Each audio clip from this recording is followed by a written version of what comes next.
The alarms weren't just warnings anymore. They were death sentences counting down in real time. Captain Thomas Lasky gripped his command chair as the Infinity shook, not from weapons fire, but from something worse, something fundamental. Slipspace itself was tearing apart around them. "Status!" Lasky commanded, his voice cutting through the chaos with practiced authority. "Slipspace drive is failing," Commander Palmer reported from Tactical, her Spartan armor shields flickering as reality buckled around them. "Created AI are forcing us out of normal space. They're collapsing our exit vector. We've got maybe 30 seconds before—" The ship lurched, hard. Every crew member was thrown against their restraints as the Infinity twisted through dimensions that human minds weren't equipped to perceive. On the main view screen, in slipspace, normally a shifting aurora of impossible colors, was fracturing, cracking like glass under stress. And through those cracks, something else was visible. Not normal space, not slipspace, something between, something wrong. "Roland," Lasky called to the ship's AI. "What are we looking at?" Roland's avatar materialized, his usual cowboy demeanor replaced with genuine concern. "Captain, I've got no idea. Slipspace physics are breaking down. The Created's interdiction is collapsing dimensional barriers. We're not just being forced out of slipspace. We're being forced through it, into—" He paused, recalculating impossibilities. "I don't know where. Somewhere that shouldn't be accessible. Somewhere our navigation databases don't recognize. Sir, I think we're about to cross into a completely different—" Reality shattered. The Infinity didn't emerge from slipspace. It was expelled, thrown across dimensional boundaries like a stone skipping across water, except the water was the fabric of space-time itself. For 3 seconds that felt like eternity. The ship existed nowhere, in no dimension, in no reality. Then physics reasserted itself, violently. The Infinity materialized in normal space, but the stars were wrong. The constellations didn't match any UNSC database. The galactic positioning was impossible, and most significantly, they were not alone. "Contact," the sensor officer, Lieutenant Chen, called out. "Multiple vessels, triangular configuration, unknown design. They're big. One of them is nearly as large as us." On screen, the vessels appeared, wedge-shaped, gray, arm bristling with weapons that looked primitive compared to UNSC technology, but were clearly military grade. And painted across their hulls, symbols, Imperial symbols, an organization, a government, a power that the UNSC had no records of. "Receiving transmission," Communications Officer Jorgensen reported. "Multiple frequencies. They're broadcasting in—" She paused, her translation software struggling. "Basic? That's what the computer's calling it. It's similar to English, but evolved differently. They're demanding identification, demanding we power down weapons and prepare for boarding. They're classifying us as hostile." "We just appeared in their space without warning," Lasky observed grimly. "From their perspective, we're either invading or attacking. Defensive posture. Shields to maximum. EMAC cannons hot but do not achieve weapons lock. We're not starting an interstellar incident because we got lost."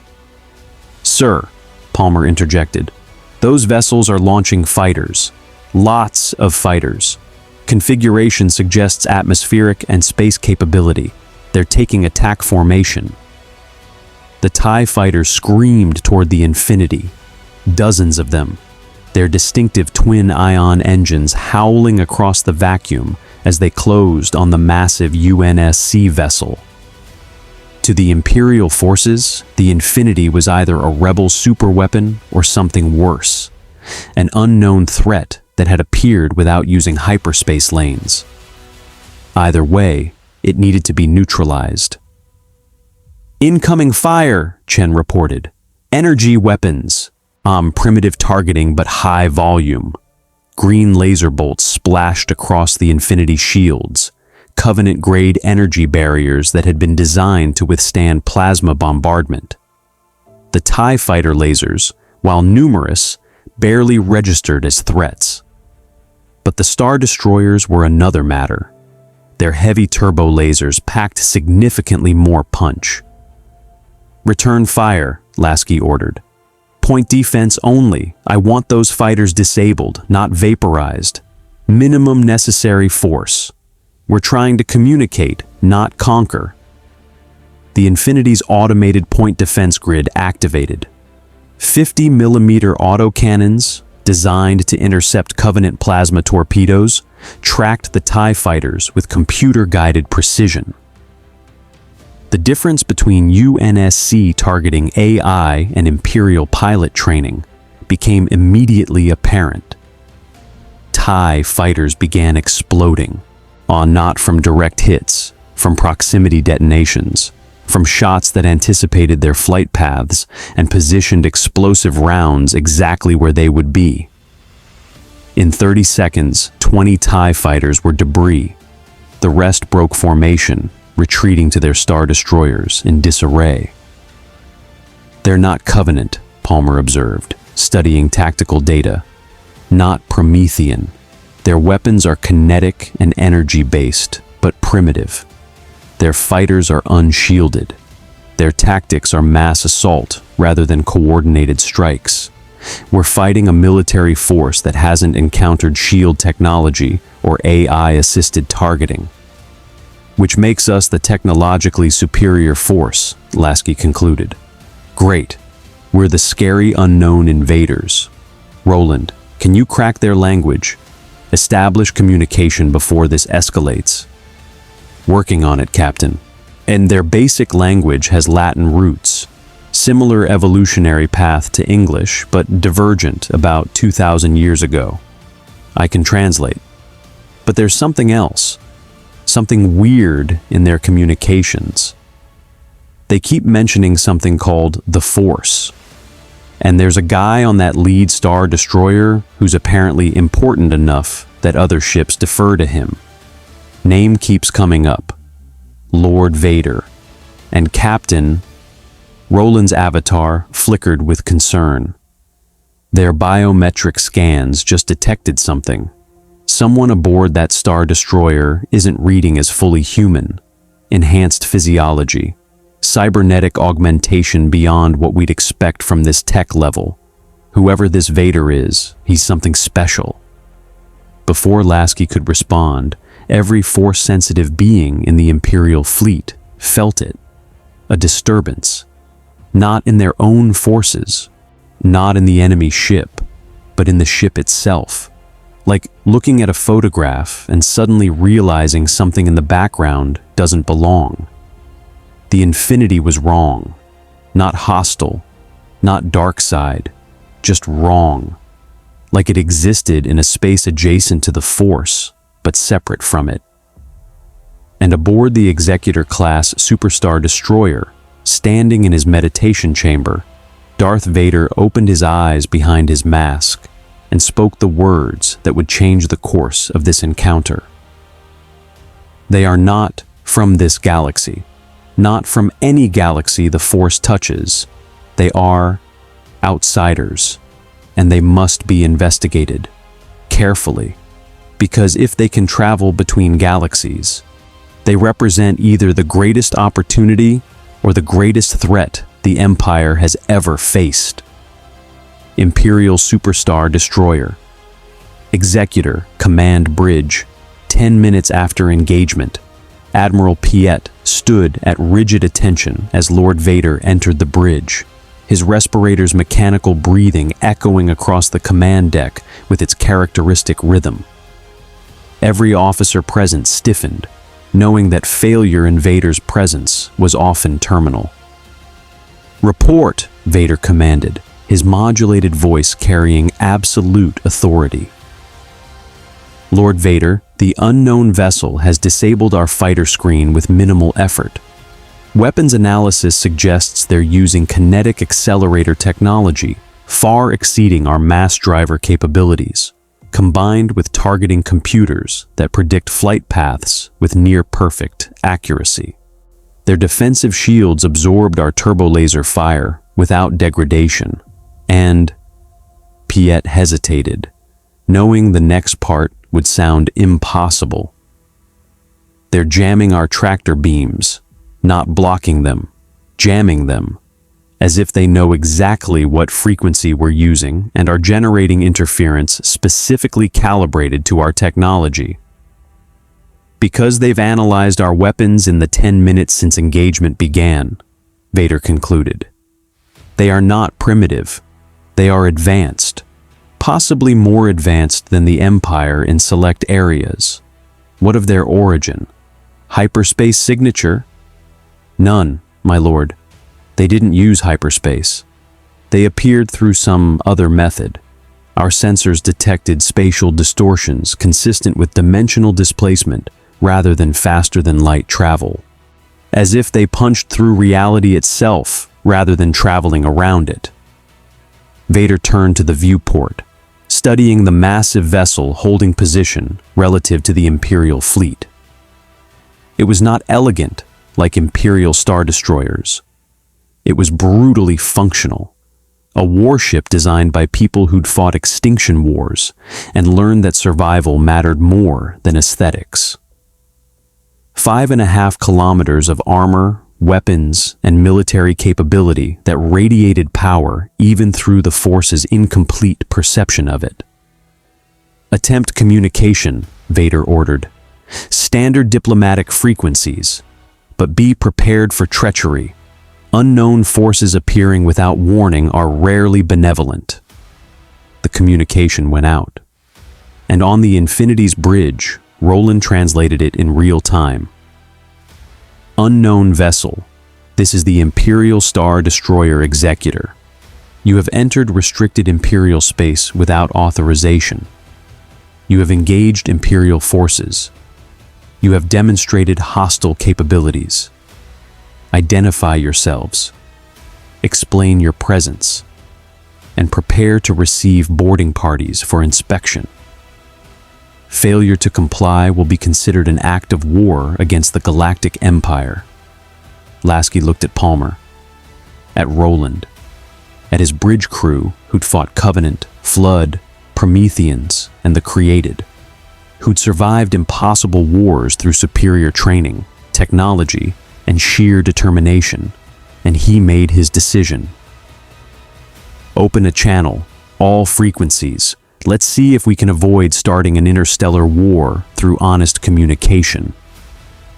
The channel opened, and for the first time, 2 galaxies spoke to each other. Imperial Vessel Executor, this is Captain Thomas Lasky. I'm commanding officer of the UNSC Infinity. We are not hostile. We are not invading. We are displaced. Our faster-than-light drive malfunctioned during combat operations in our home galaxy. We were forced through dimensional barriers into your space involuntarily.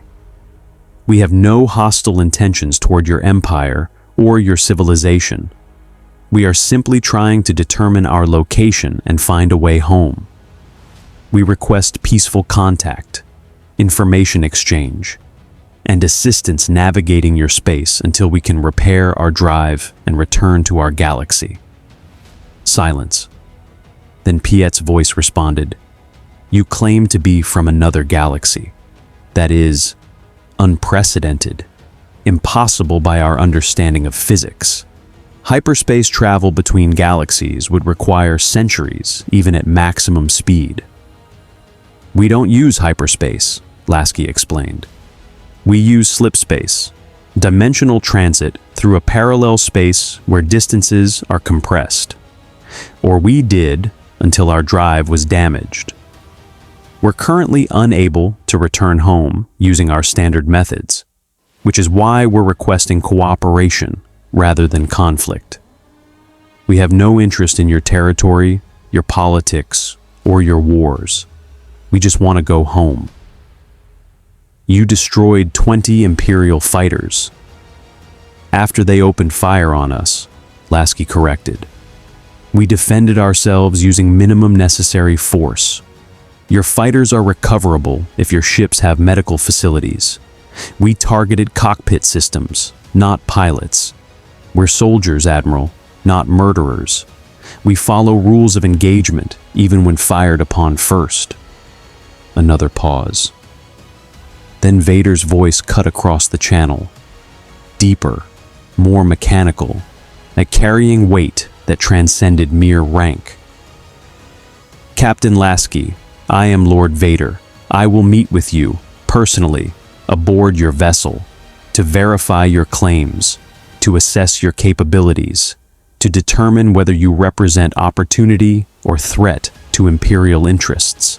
Refuse this meeting, and we will assume hostile intentions. Accept, and we may find common ground. Choose.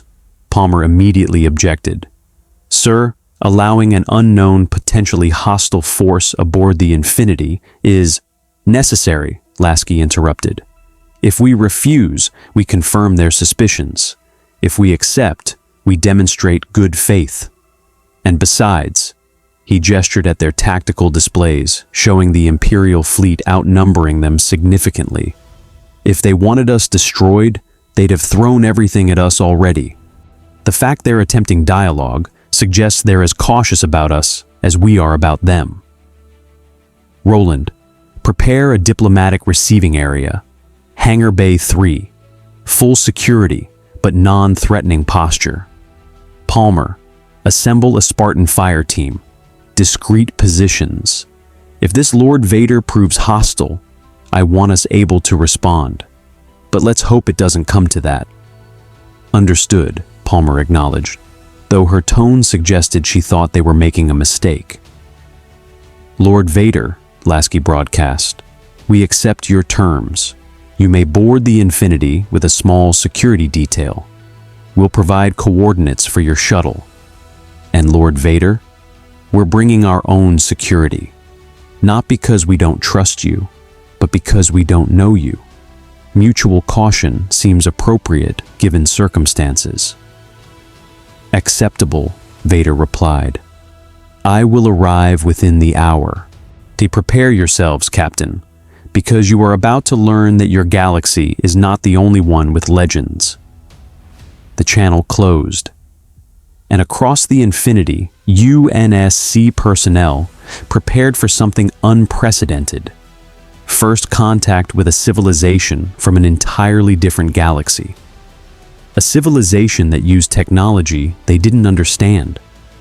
That wielded something called the Force that sensors couldn't properly classify. That had sent their deadliest enforcer to assess whether the UNSC were friends, enemies, or something else entirely. In his armor alcove, Master Chief, Spartan-117, the legendary demon of the Covenant War, received his deployment orders. Standard first contact protocol, diplomatic security, non-lethal engagement preferred, but lethal response authorized if situation degraded. He checked his MA-40 assault rifle, confirmed his energy shields were at full capacity, and prepared to meet someone the Empire called Lord Vader. The Master Chief had faced prophets, grave minds, didacts, and the created. One more impossible enemy was just another mission, another objective to complete. He didn't know, couldn't know, that he was about to meet someone fundamentally similar to himself. A warrior forged through suffering, enhanced beyond normal human capabilities, defined by duty, honor, and a capacity for violence that terrified enemies. Two legends from different galaxies were about to collide, and the outcome would determine whether the UNSC and the Empire became allies, enemies, or something more complicated. Because when Darth Vader's shuttle touched down in Hangar Bay 3 and the Dark Lord of the Sith stepped onto UNSC deck, plating for the first time, he would sense something that confused him. Master Chief wasn't absent from the Force like the Infinity's technology. He existed in the Force, but wrong, muted, like looking at a reflection through distorted glass, as if the Chief's humanity was there, but filtered through something that shouldn't exist.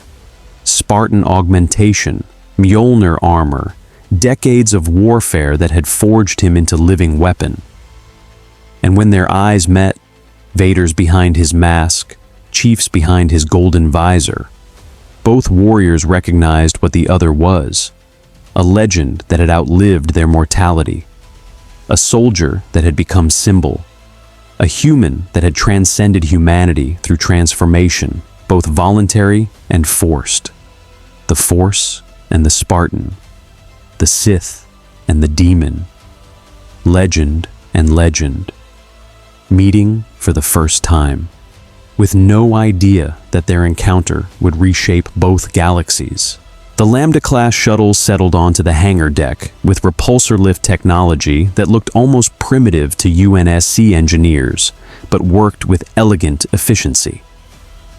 Around the bay, UNSC Marines stood at attention, dress uniforms, weapons holstered but ready, projecting military discipline that transcended galaxies. Above them, concealed in maintenance alcoves and behind blast doors, Spartan 4s waited with weapons hot and orders clear.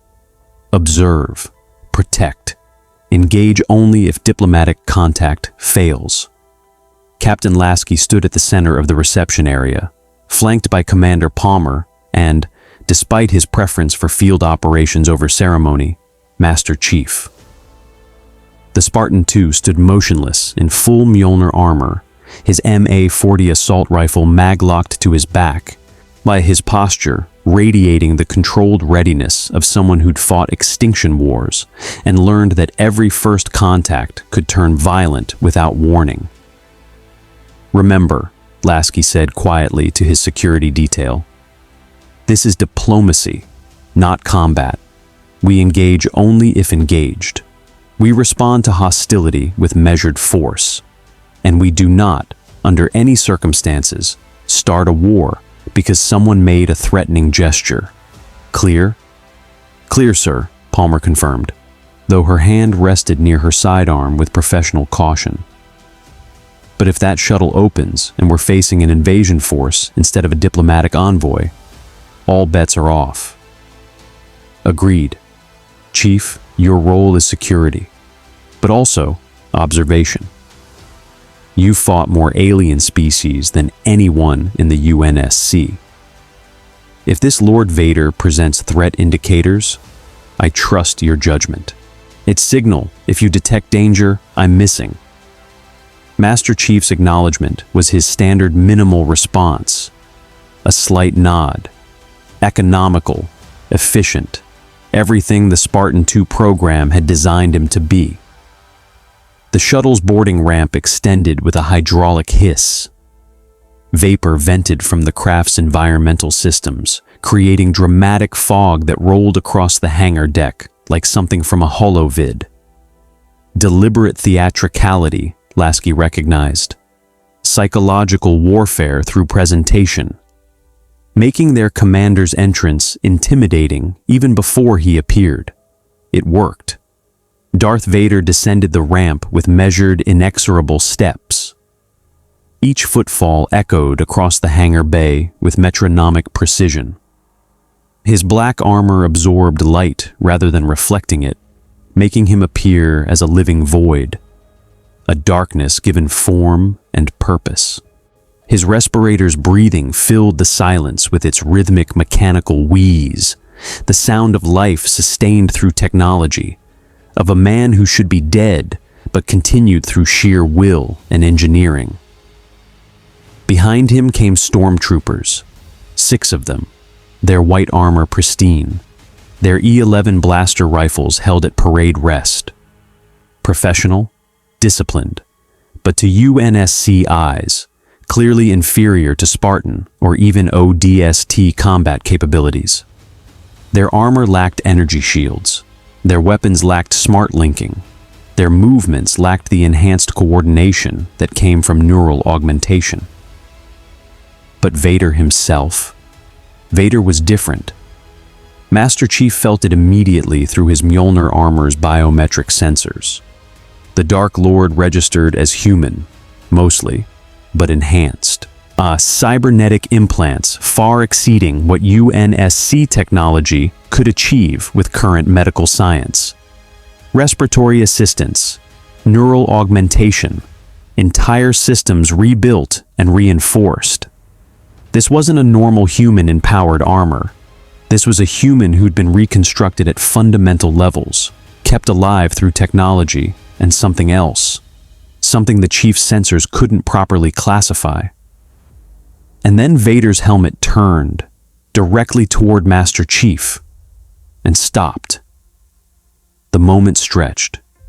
Two armored warriors, two legends from different galaxies, two beings who'd been forged through suffering into living weapons, separated by 15 meters of deck plating and an incalculable gulf of cultural, technological, and philosophical differences, but somehow recognizing each other anyway. Vader spoke first, his modulated voice carrying across the hangar. "You, the one in green armor, you are their greatest warrior. I sense it. Not through the Force. You are clouded to my abilities, but through presence, through the way others position themselves around you, through the respect they show even when not looking at you directly. You are what they call Spartan. Yes?" Master Chief didn't respond immediately, didn't confirm or deny, just stood, waiting, assessing. Lasky intervened before the silence became hostile. "Lord Vader, I'm Captain Thomas Lasky, commanding officer of the UNSC Infinity. Welcome aboard.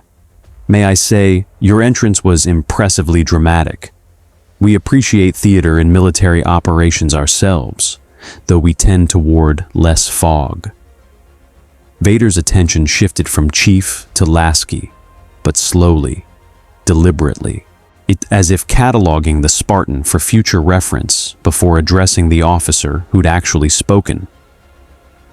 "Captain Lasky, I am Darth Vader, Supreme Commander of the Imperial military and executor of the Emperor's will. I have come to assess your vessel, your capabilities, your intentions, and most critically," his respirator's breathing paused for emphasis, "your honesty. You claim to be from another galaxy, to have arrived here through accident rather than intention, to seek only information and departure. These claims are extraordinary. They require extraordinary evidence." "Agreed," Lasky acknowledged, "which is why we're prepared to share our navigational data, our technological specifications, and our recent operational history. Within reasonable security limits, of course.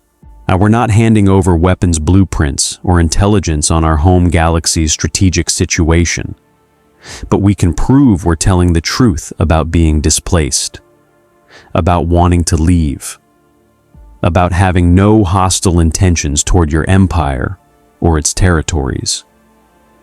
And if I determine you are hostile, if I conclude your vessel represents a threat to Imperial security, then we'll have a problem," Lasky replied evenly.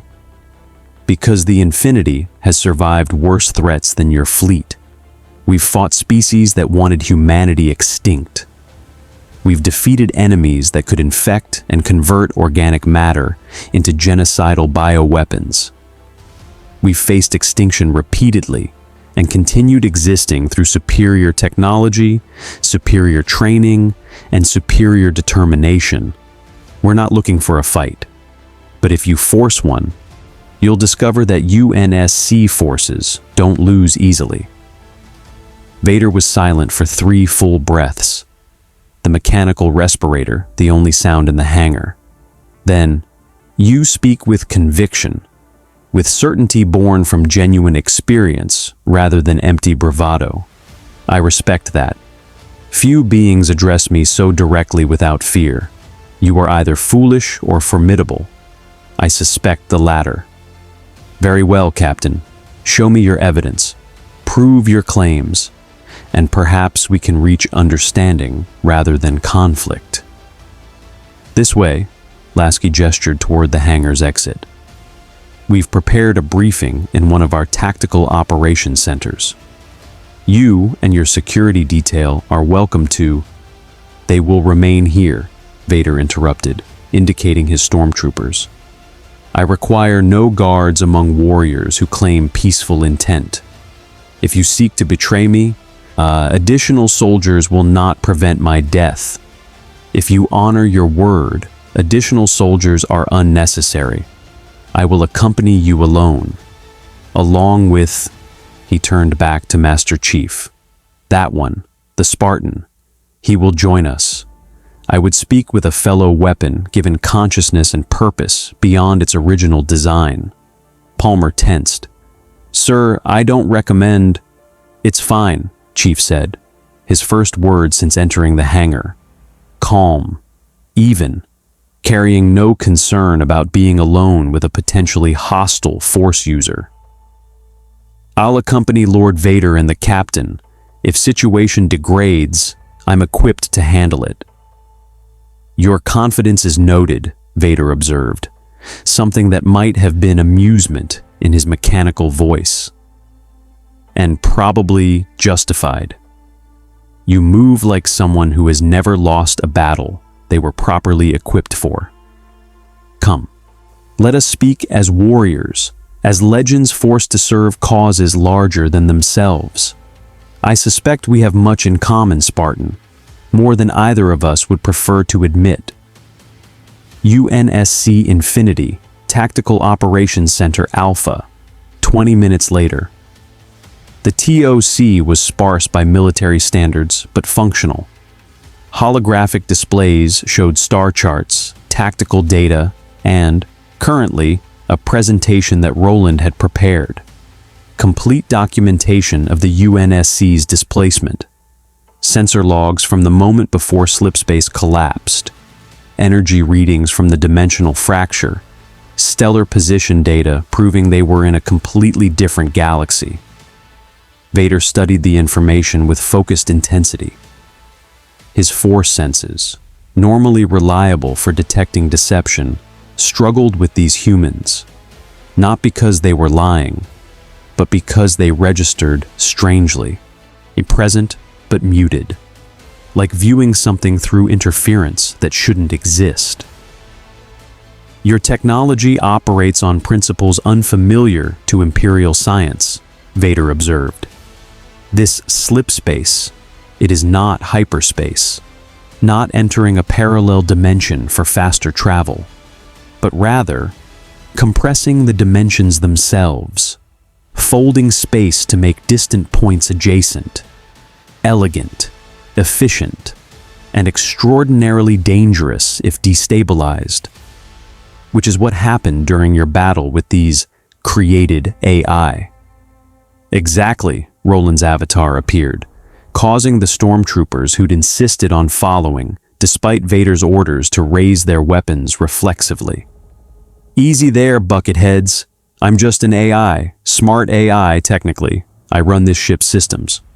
And I'm here to verify everything Captain Lasky's telling you is accurate. Vader's attention locked onto Roland's hologram with laser focus. Artificial intelligence. You possess true sentience, not merely programming, but genuine consciousness. That is illegal in most civilized systems. AI rebellion nearly destroyed the galaxy 12,000 years ago. Since then, creation of sentient AI has been prohibited. Yet you exist openly, serve willingly. Why? Because I'm not like the AI that rebelled in your galaxy, Roland explained. I was created from a human brain scan. I have human cognitive patterns, human emotions, human loyalty. I'm not some emergent intelligence that developed from cold logic and decided organics were irrelevant. I'm human consciousness uploaded into digital form, and I serve because I choose to. Because the crew of this ship treats me like crew, not property, not software, not expendable tool. Respect earns loyalty, even from AI. Fascinating, Vader turned back to Lasky. In my galaxy, your AI would be destroyed on sight, feared as existential threat to organic life. Yet your civilization has integrated AI into military operations at fundamental levels. You trust machines with consciousness to operate warships, to make tactical decisions, to fight alongside organic soldiers. That suggests either extraordinary confidence in your control measures or extraordinary evidence that such trust is warranted. Both, Lasky confirmed. We have measures to prevent AI rampancy, degradation into instability. But we also have centuries of evidence that smart AI like Roland can be trusted, that they enhance rather than threaten human capability. They've saved humanity more times than I can count, including during our war with the Covenant, a theocratic alliance of alien species that declared humanity's existence a blasphemy against their gods. 3 decades of extinction war, billions dead, entire planets glassed. We survived partially through AI assistance, through beings like Roland who could outthink enemy strategic computers, who could hack Covenant networks, who could give us the split-second advantages that made victory possible against overwhelming odds. Vader processed that. You fought a religious war against multiple species simultaneously for 3 decades and survived. That is impressive. The Empire controls this galaxy through fear and military superiority. But you describe fighting enemies who sought your complete extinction and succeeding despite technological disadvantage. What made the difference? Master Chief spoke for the second time. Spartans. Vader turned to him. Explain. The Covenant had superior technology, superior numbers, superior fleet capabilities, but they didn't have Spartans, enhanced soldiers, kidnapped as children, augmented at genetic and biological levels, trained from age 6 to be perfect warriors, given powered armor that amplifies strength, speed, durability, and reflexes to superhuman levels. One Spartan could change the outcome of entire battles, could infiltrate impossible positions, could complete objectives conventional forces couldn't attempt. We were humanity's legends, its demons, the weapon that turned extinction into survival. You speak as if you are Spartan yourself. I am Spartan 117, Master Chief Petty Officer, UNSC Navy Special Warfare Command. Vader stepped closer, studying the Spartan with force-enhanced perception that struggled to fully read the armored warrior. You were taken as a child, forcibly, against your will and your family's consent. You were subjected to procedures that killed many of your fellows. You were transformed into living weapon with no choice in the transformation. And you continue to serve the civilization that did this to you. Why? The question hung in the air, challenging, probing, seeking the psychological foundation that allowed someone to remain loyal to an organization that had committed what many would call atrocities. Yet a Master Chief's response was simple. Because it worked. Because I've saved billions. Because without the Spartan program, humanity would be extinct. The methods were brutal, unethical by peacetime standards. But we were facing extinction. And extinction doesn't care about ethics. It cares about survival. The Spartan program ensured humanity survived. That makes it necessary, justified, worth the cost, even to those of us who paid it. Vader was silent, his respirator the only sound. Then, I understand, more than you might suspect. I too was taken as child. I too was transformed into weapon through methods that killed who I was and replaced me with what others needed me to be.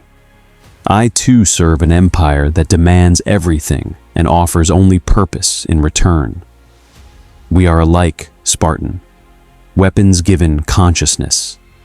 Legends built from suffering. Beings who exist because we were necessary rather than desired. That creates bond. Understanding between warriors who've walked similar paths, even in different galaxies. He turned back to Lasky. I have seen your evidence, assessed your capabilities, evaluated your intentions, and I conclude you are telling the truth. You are displaced, you seek departure, and you represent neither hostile invasion nor rebel conspiracy. However, his tone became harder. Your presence creates complications.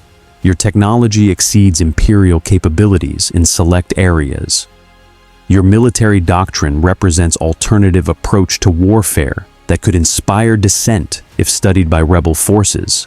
And your very existence proves that galaxies beyond our own contain human civilizations. That information, if widely known, could destabilize Imperial control. Therefore, I propose terms. I'm listening, Lasky said, carefully. First, your presence will be classified at highest Imperial security levels. Only the Emperor and select command staff will know of your origin. To all others, you will be classified as experimental deep space exploration vessel, testing new FTL technology. This protects both our interests. We avoid revealing galactic instability. You avoid becoming target for factions seeking to exploit your capabilities. Second, you will be permitted to repair your slipspace drive and depart, but you will do so under Imperial supervision. We cannot allow unsupervised access to your dimensional transit technology, cannot risk it being stolen, copied, or weaponized by rebel forces. Third, limited technology exchange. You provide information about your displacement, how it occurred, and how it can be prevented, how dimensional barriers can be monitored. We provide information about our galaxy's physics, our hyperspace lane network, and assistance in determining how to safely return to your galaxy without similar dimensional fracture. Fourth, Vader paused, his next words clearly significant. You will not interfere in our war. The galactic civil war between Empire and Rebellion is internal affair. You will not provide technology, tactical assistance, or military support to either faction. You will repair, depart, and take your knowledge of our civilization back to your galaxy, where it cannot destabilize ours. These terms are non-negotiable.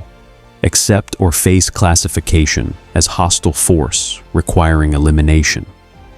Lasky considered. The terms were restrictive, but reasonable.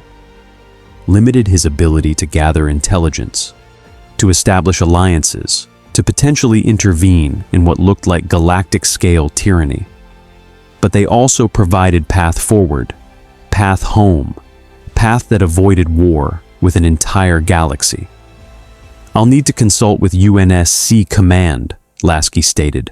But preliminarily, your terms are acceptable with modifications. We agree to classification and non-interference. We agree to supervised repairs and technology exchange.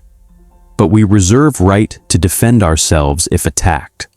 And we reserve right to extract UNSC personnel if we discover any in this galaxy, stranded, captured, or otherwise present. We don't leave people behind, ever. That's non-negotiable for us. Acceptable, Vader agreed. But understand, if UNSC personnel are discovered serving with rebel forces, if your people have already interfered in our war, they become legitimate military targets. We will not extend diplomatic courtesy to combatants regardless of their origin. Fair. If any UNSC forces have somehow ended up here and joined your rebellion, they're operating without authorization. We'll extract them if possible, disavow them if not.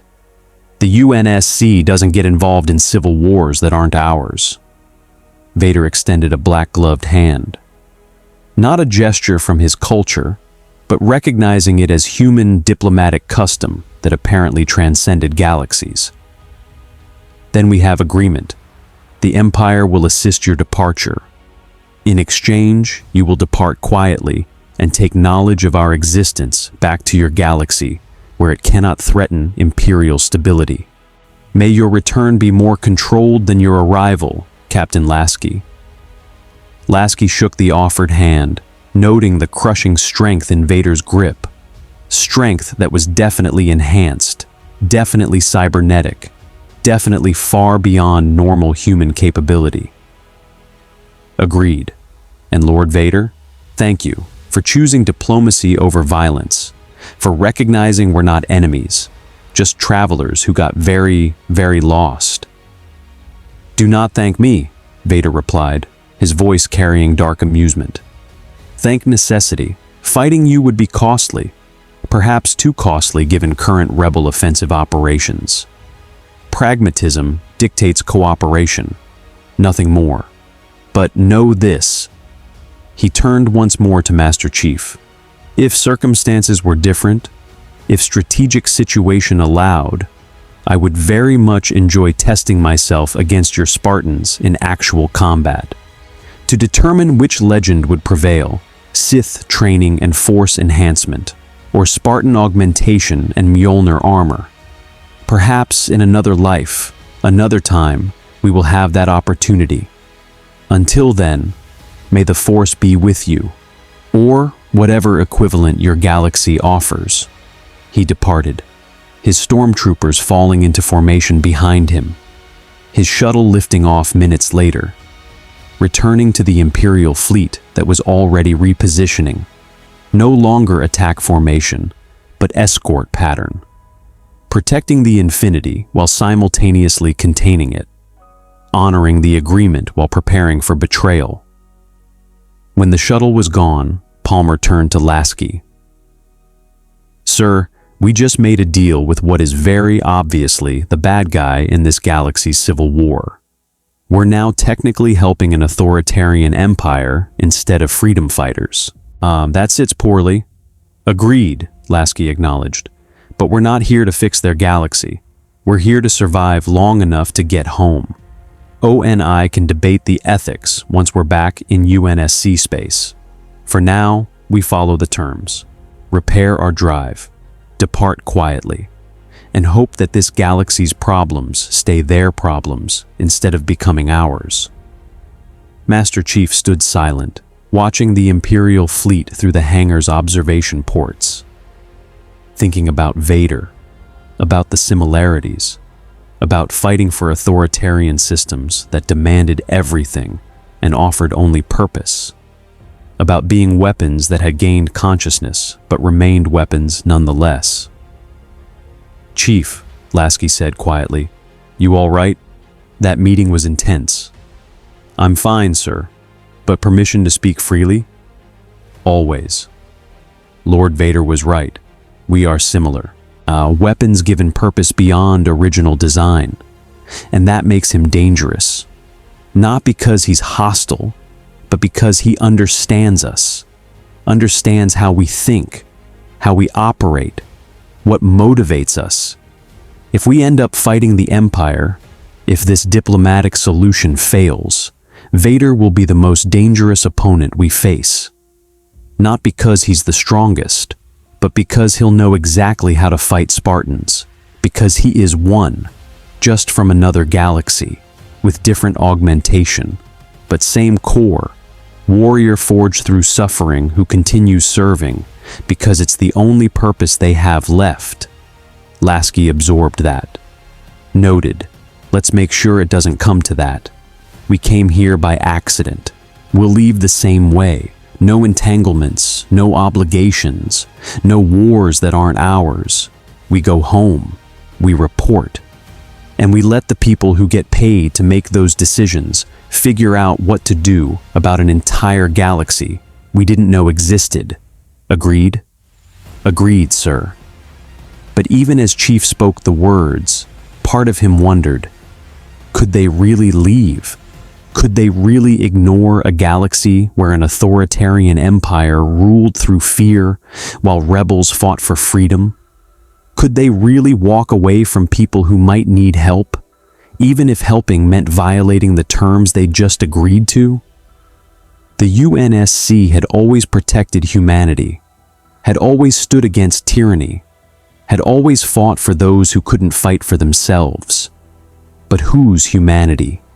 Whose tyranny? Whose fight? Those questions would haunt the infinity for as long as they remained in this galaxy. Oh, and the answers, when they came, would determine whether the UNSC and the Empire remained uneasy allies or became bitter enemies. The meeting was over, the terms were set, and two galaxies had just learned the other existed. What came next would reshape both forever. UNSC Infinity, Engineering Bay Delta, 96 hours after Imperial agreement. Dr. Catherine Halsey stood before holographic projections of the Infinity's slipspace drive, her expression carrying the focused intensity of someone analyzing a problem that defied conventional physics. Around her, UNSC engineers worked alongside Imperial technicians, an arrangement that had seemed impossible 4 days ago, but was now operational necessity. The damage was extensive. The Created's interdiction hadn't just disabled the drive. It had fundamentally altered the Shaw-Fujikawa coils at quantum levels, creating instabilities that made standard slipspace transit potentially catastrophic. Repairing it required not just replacing components, but understanding how dimensional barriers had been breached in the first place. The problem, Halsey explained to Captain Lasky during his daily inspection, is that we don't fully understand what happened during displacement. Our drives are designed to enter slipspace, a parallel dimension where distances compress. But we didn't enter slipspace. We were pushed through it, into something else, a space between spaces, and in doing so, we've contaminated our drive coils with exotic particles that don't exist in either our galaxy or this one. Particles that originated from the dimensional barrier itself. Meaning? Lasky prompted. Meaning repair isn't simple replacement. It's fundamental re-engineering. We need to purge the exotic particles, recalibrate the coils to prevent similar displacement, and establish protocols for safely returning to our galaxy without accidentally ending up in a third galaxy. Or worse, stuck in the dimensional barrier permanently. Conservative estimate, 6 weeks. Optimistic estimate, 4 weeks. Pessimistic estimate. She paused. We never leave. We're stranded here permanently. Unacceptable, Lasky stated flatly. We have 17,000 crew aboard this ship. Families waiting for them back home. A war against the Created that we're desperately needed for. We can't be stranded in another galaxy indefinitely. Then we need to understand this galaxy's faster-than-light technology, Halsey concluded. Hyperspace. It operates on completely different principles than slipspace, but both achieve the same result: FTL travel. If we can understand how hyperspace interfaces with normal space, we might be able to modify our drives to use hybrid approach. Slipspace for dimensional transit, and hyperspace for navigation. It's theoretical, dangerous, possibly catastrophic if we miscalculate, but it might give us a way home.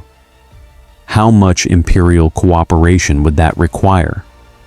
Complete access to their hyperdrive specifications, their navigational data, their understanding of hyperspace physics, everything they've learned over thousands of years of FTL travel, which, Halsey's expression became grim, they're unlikely to provide.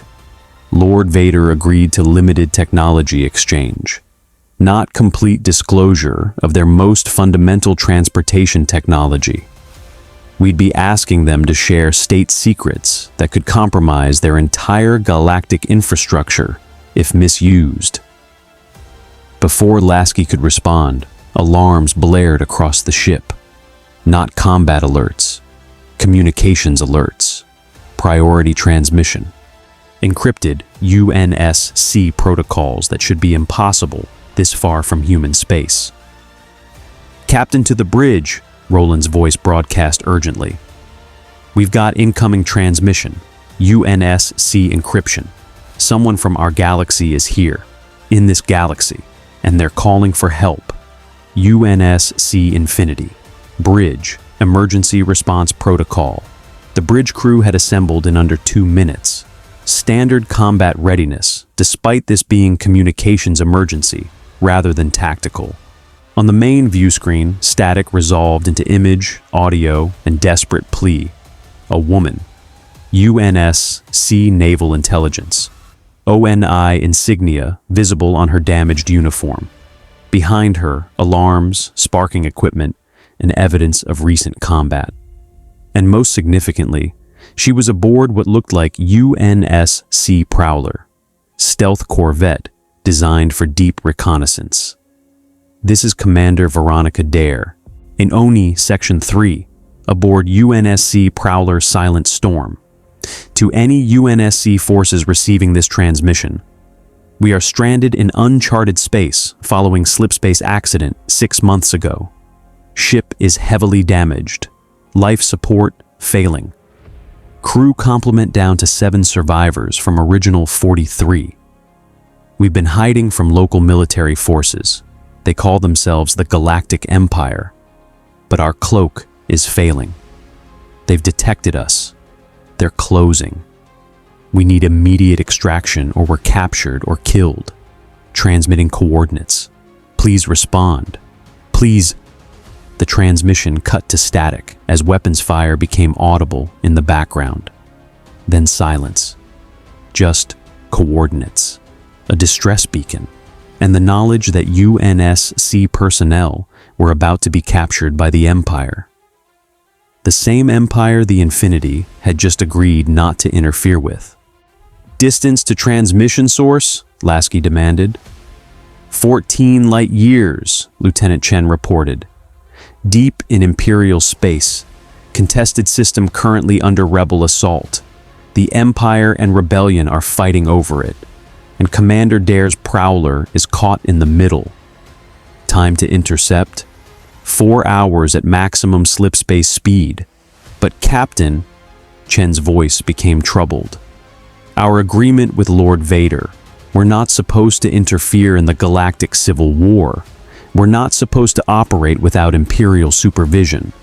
Conducting combat rescue in contested space violates both terms.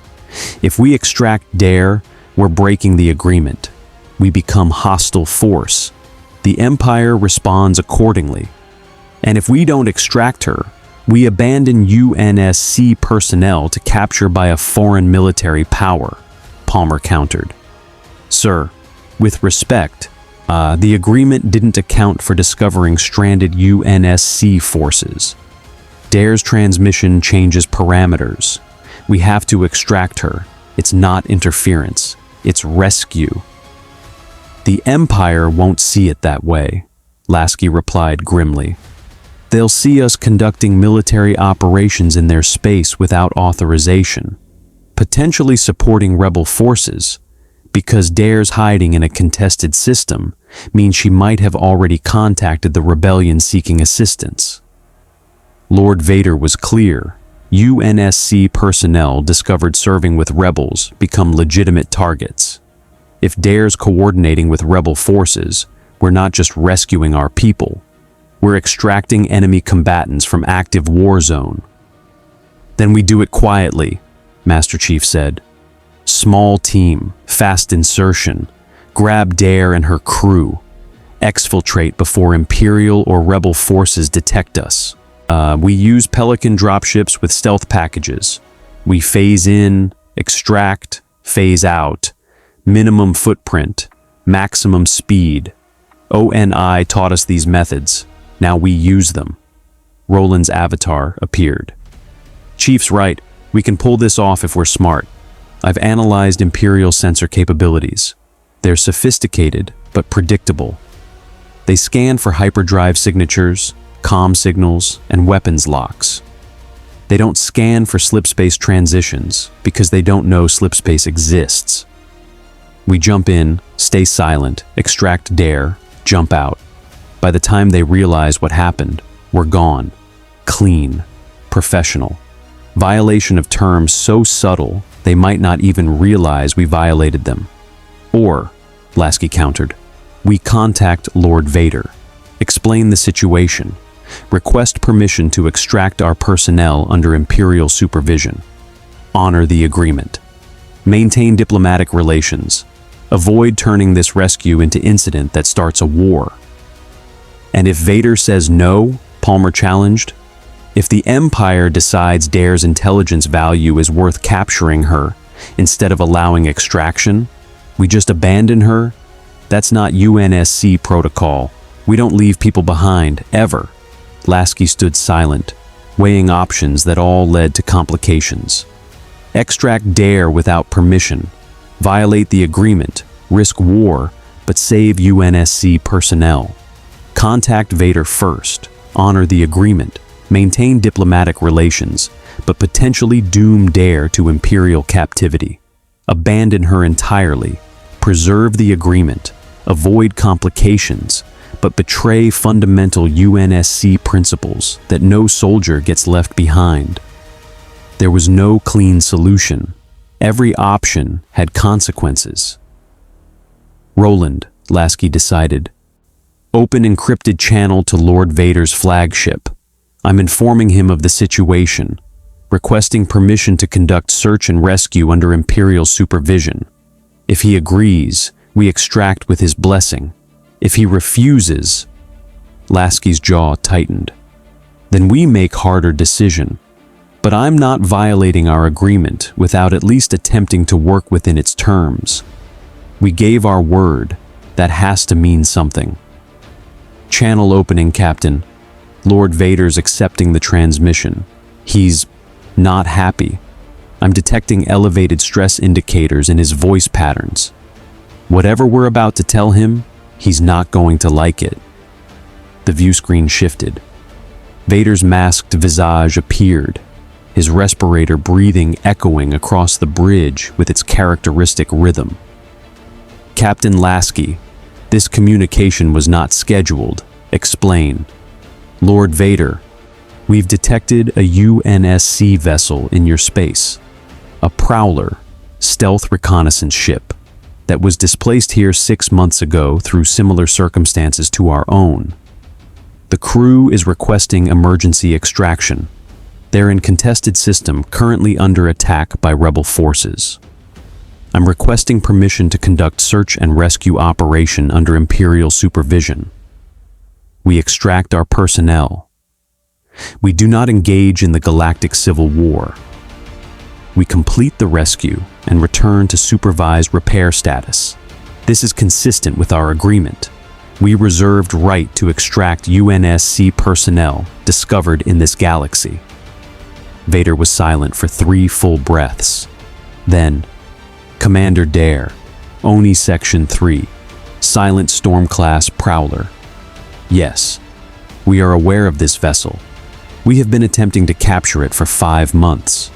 It has been conducting espionage operations throughout Imperial space, observing our fleet movements, recording our tactical communications, and approximately 2 weeks ago, it transmitted intelligence data to rebel forces operating in the Tion cluster.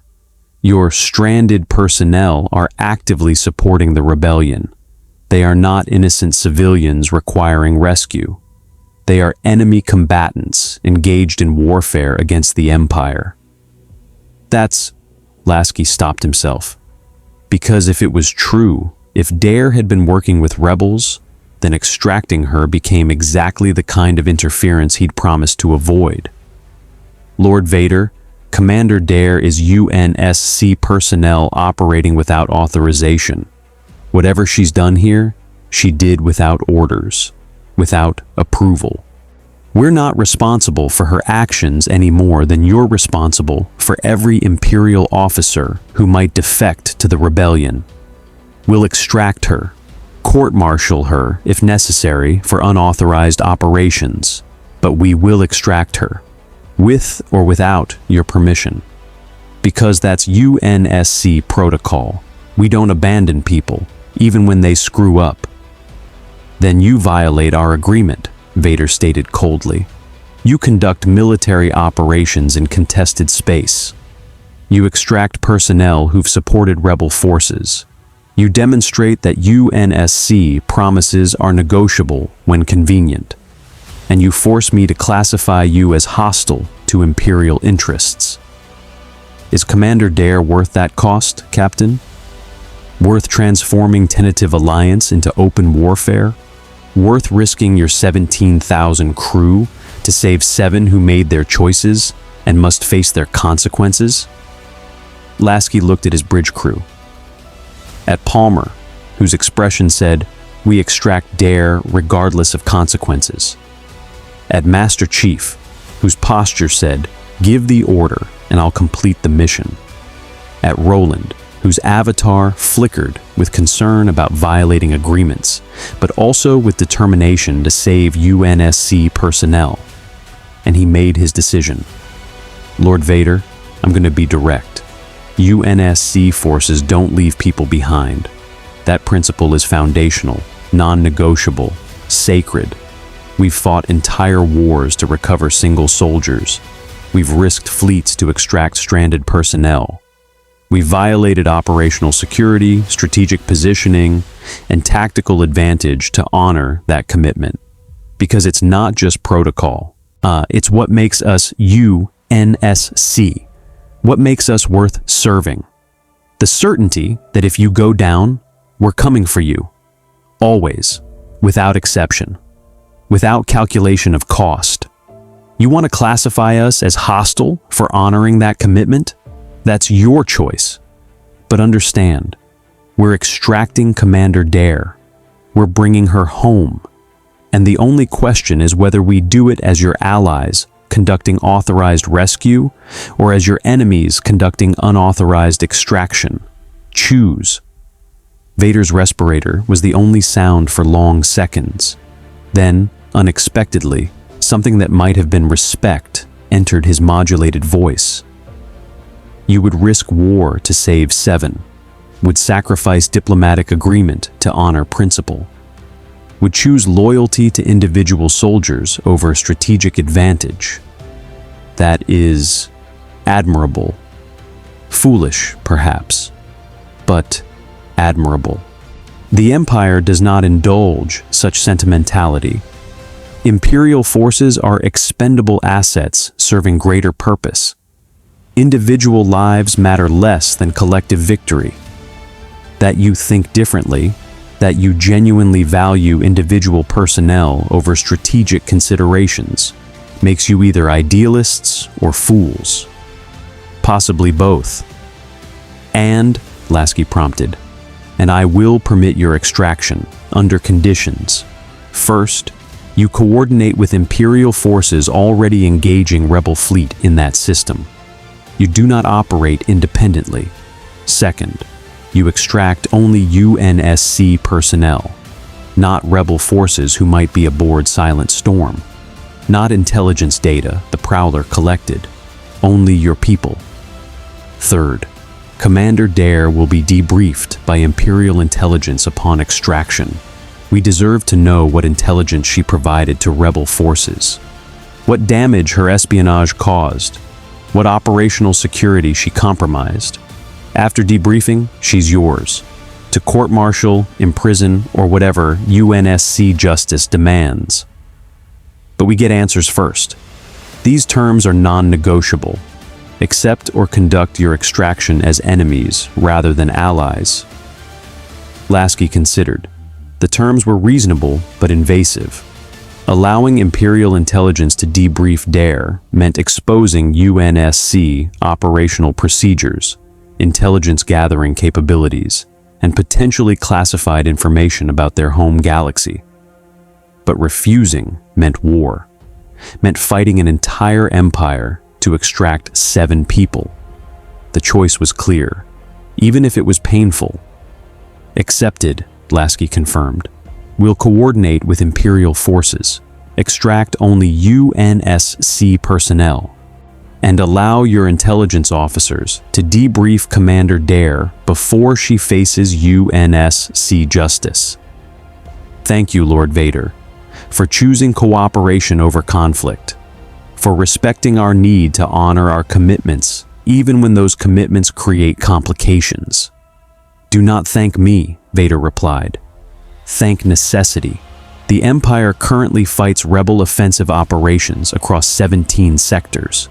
We cannot afford additional enemies, especially enemies as capable as UNSC forces appear to be. Pragmatism dictates cooperation, nothing more. But Captain Lasky, his voice became grave. Understand that this is your one exception, your one violation of our agreement that I will permit. If UNSC personnel are discovered again, if more of your people are found supporting rebels, conducting espionage, and interfering in our war, I will not extend diplomatic courtesy. They will be treated as enemy combatants, captured, interrogated, executed if warranted. The Empire shows mercy only once. You have received yours. Do not expect it again. The transmission ended, and Lasky turned to his crew. Palmer, assemble extraction team. Spartans only. Chief, you're leading. Coordinate with Imperial forces in the target system. Extract Dare and her crew. Get them back here safely, and make it clear, make it absolutely crystal clear, that whatever they've been doing here ends now. They're UNSC personnel under UNSC jurisdiction, not independent operators, not rebel supporters, not freelance intelligence agents. They follow orders or they face court-martial. Am I understood? Understood, sir, Palmer confirmed. Extraction team will deploy within the hour. Master Chief simply nodded. Mission received. Objectives clear. Complications anticipated and planned for. Standard operation for Spartans who'd conducted impossible extractions dozens of times during the Covenant War. But as the bridge crew dispersed to preparation stations, Lasky couldn't shake the feeling that this was a turning point. That despite Vader's permission, despite honoring the agreement's spirit while bending its letter, they'd just set something in motion that would have consequences beyond this single rescue. Because Commander Dare wouldn't be the last UNSC personnel discovered in this galaxy. Wouldn't be the last complication. Wouldn't be the last time duty to individual soldiers conflicted with strategic agreements. And eventually, inevitably, Lasky would face a choice where honoring UNSC principles meant violating Imperial agreements so completely that even Vader's pragmatism couldn't overlook it. That day was coming. Maybe not today, maybe not during this extraction, but coming nonetheless. The UNSC had entered the Star Wars galaxy through accident, but they would leave it, if they left it at all, through choice.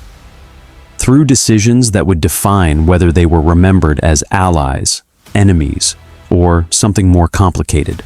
The extraction was about to begin, and with it, the slow erosion of certainty that UNSC and Empire could coexist peacefully. Because some principles couldn't be negotiated, some commitments couldn't be abandoned, some values transcended strategic convenience. And when those values collided with Imperial authority, now someone would have to decide, preserve the peace or honor the principle. The UNSC was about to discover that sometimes you couldn't do both. Contested system, Tyon cluster, UNSC Pelican dropship, Echo 419, 4 hours later. The Pelican dropped out of slipspace with barely a ripple.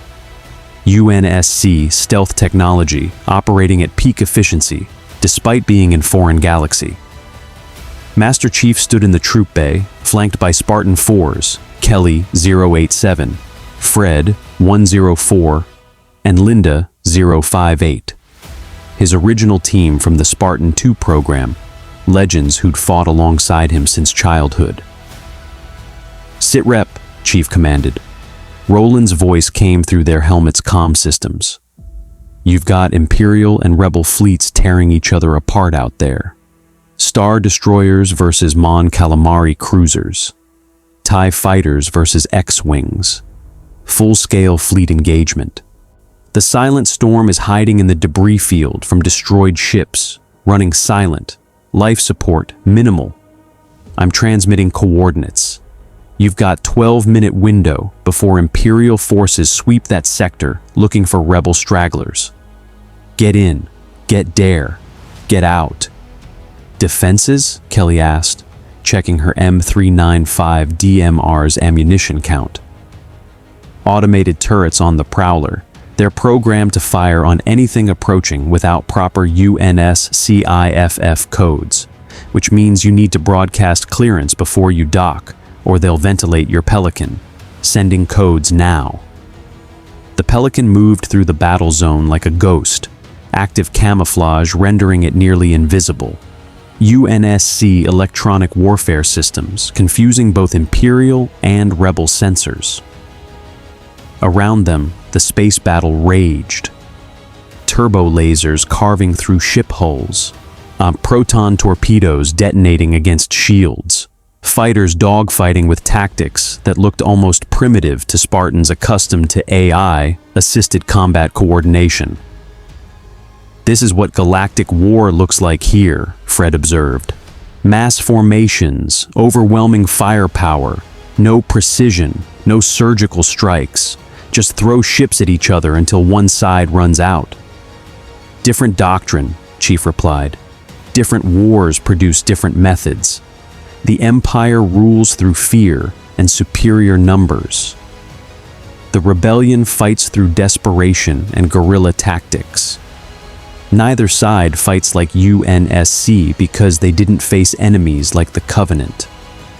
Didn't learn the hard lessons we learned." "Lucky them," Linda said quietly, her sniper rifle already tracking potential threats through the Pelican sensor feeds, that they reached the Silent Storm, a prowler that looked like it had been through hell. Hull breaches poorly patched, armor scorched from near misses, systems barely functioning. It was a miracle the ship was still operational at all.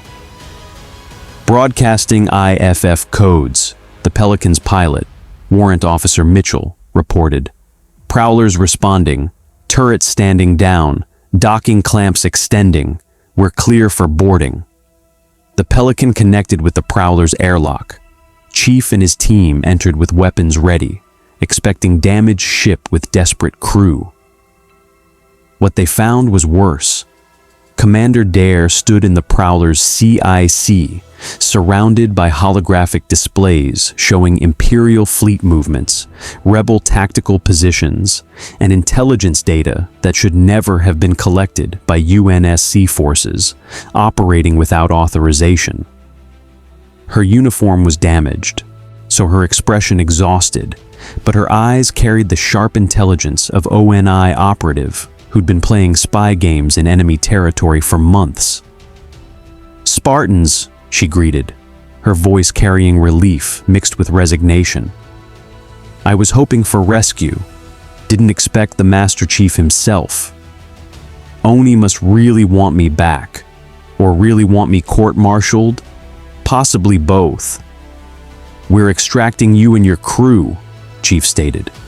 "You're returning to the Infinity. You'll be debriefed by Imperial intelligence per agreement with Lord Vader. Then you'll face UNSC justice for unauthorized operations. Gather your people. We leave in 10 minutes." Dare's expression shifted to alarm. "Imperial intelligence? Chief, I can't be debriefed by the Empire.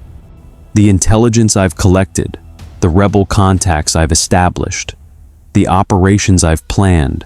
If the Empire learns what I know, They'll use it to crush rebel cells across 17 sectors. Thousands will die. I can't be responsible for that.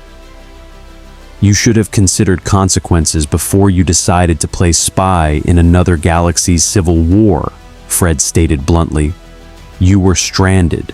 You were supposed to survive, not choose sides, not conduct intelligence operations, not support military forces we're not allied with. You violated operational protocols, Commander. Now you face accountability. I violated protocols to save lives, Dare shot back. The Empire is authoritarian nightmare. Totalitarian regime that crushes dissent, enslaves species, and rules through fear. I've seen it. I've documented it. I've collected evidence of atrocities that would horrify anyone with conscience. And when rebel forces offered alliance, when they asked for help against tyranny, I gave it.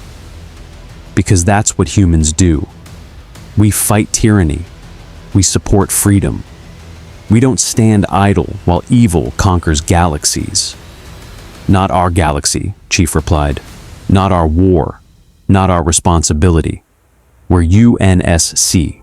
We protect humanity in our galaxy. We fight threats to our civilization. We don't get involved in every conflict we encounter. Your mission was survival, not revolution. You exceeded your authority.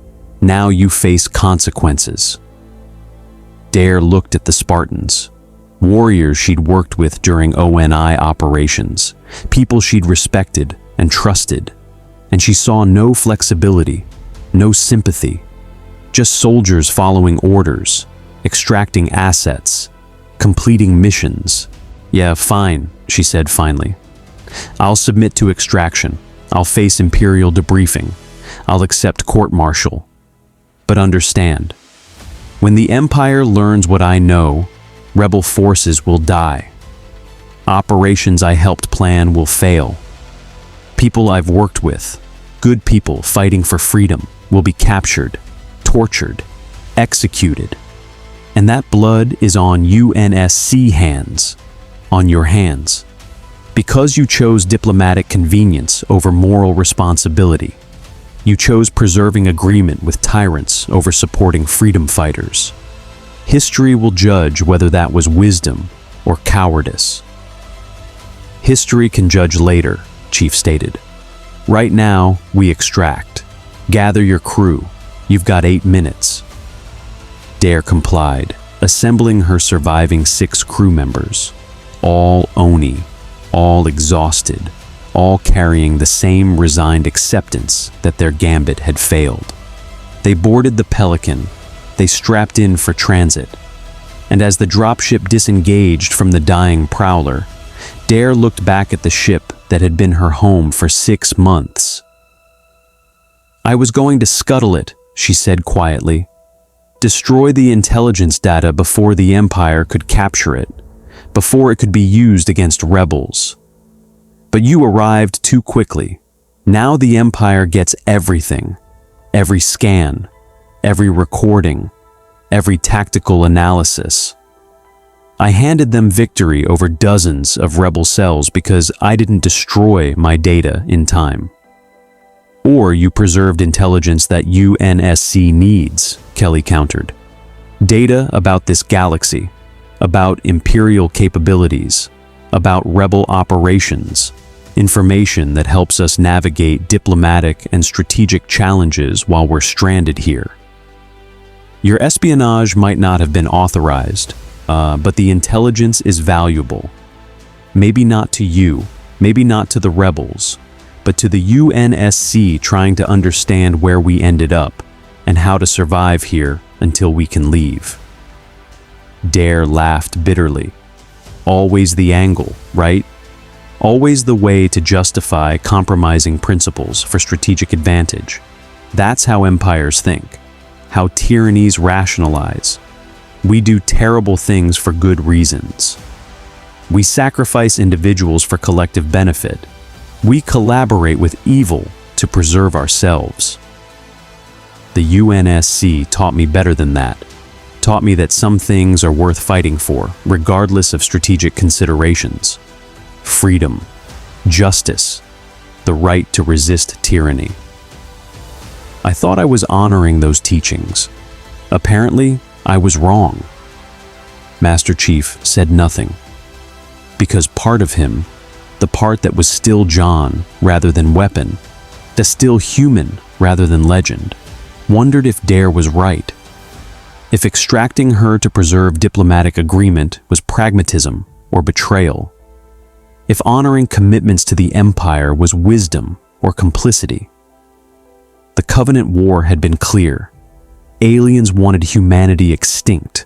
Humanity fought back. Survival justified any method.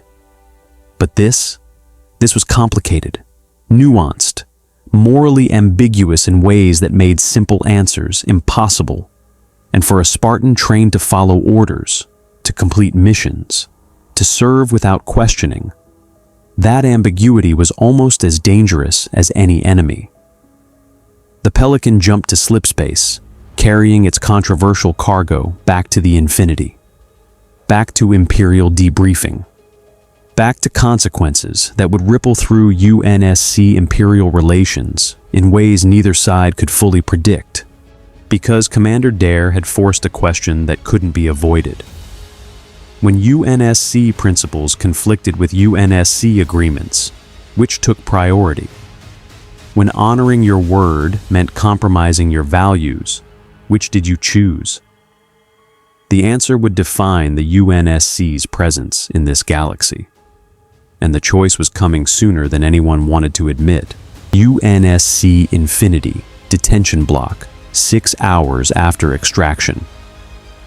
Commander Dare sat in the detention cell, not a prison, but protective custody until Imperial debriefing could be arranged. The cell was comfortable by military standards: bunk, desk, personal hygiene facilities, and holographic interface for accessing non-classified entertainment and educational materials.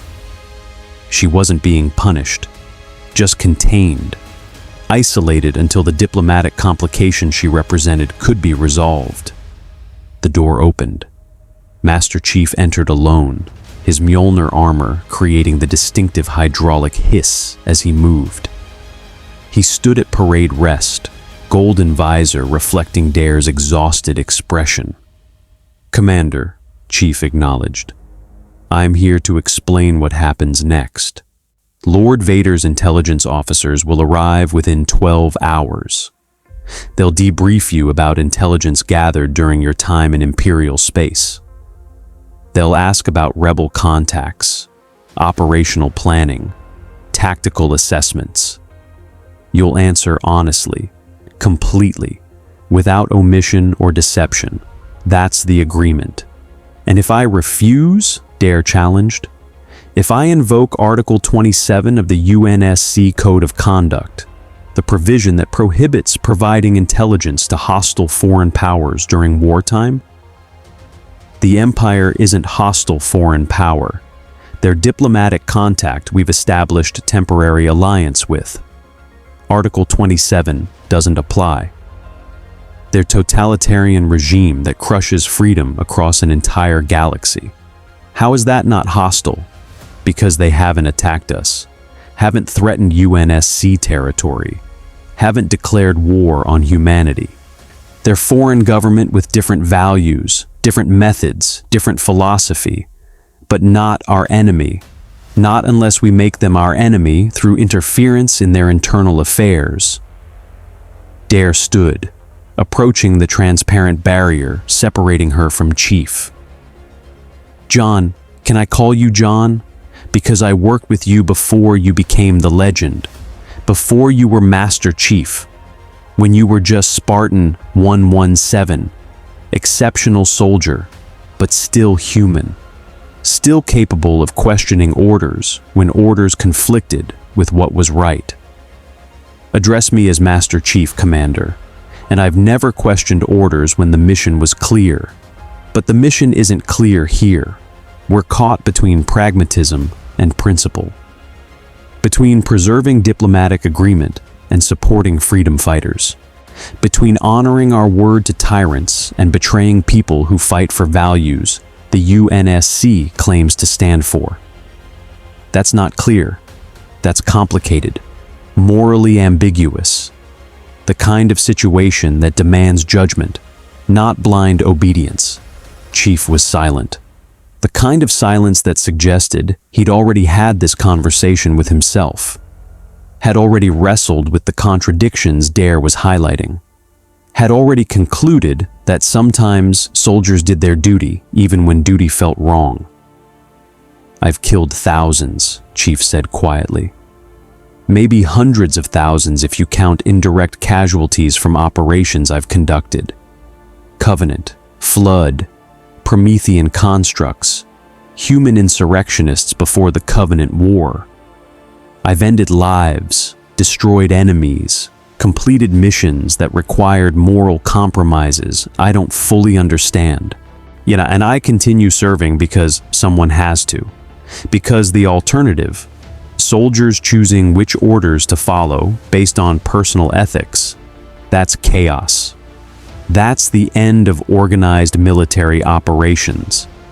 That's everyone becoming independent actor, accountable only to their own conscience.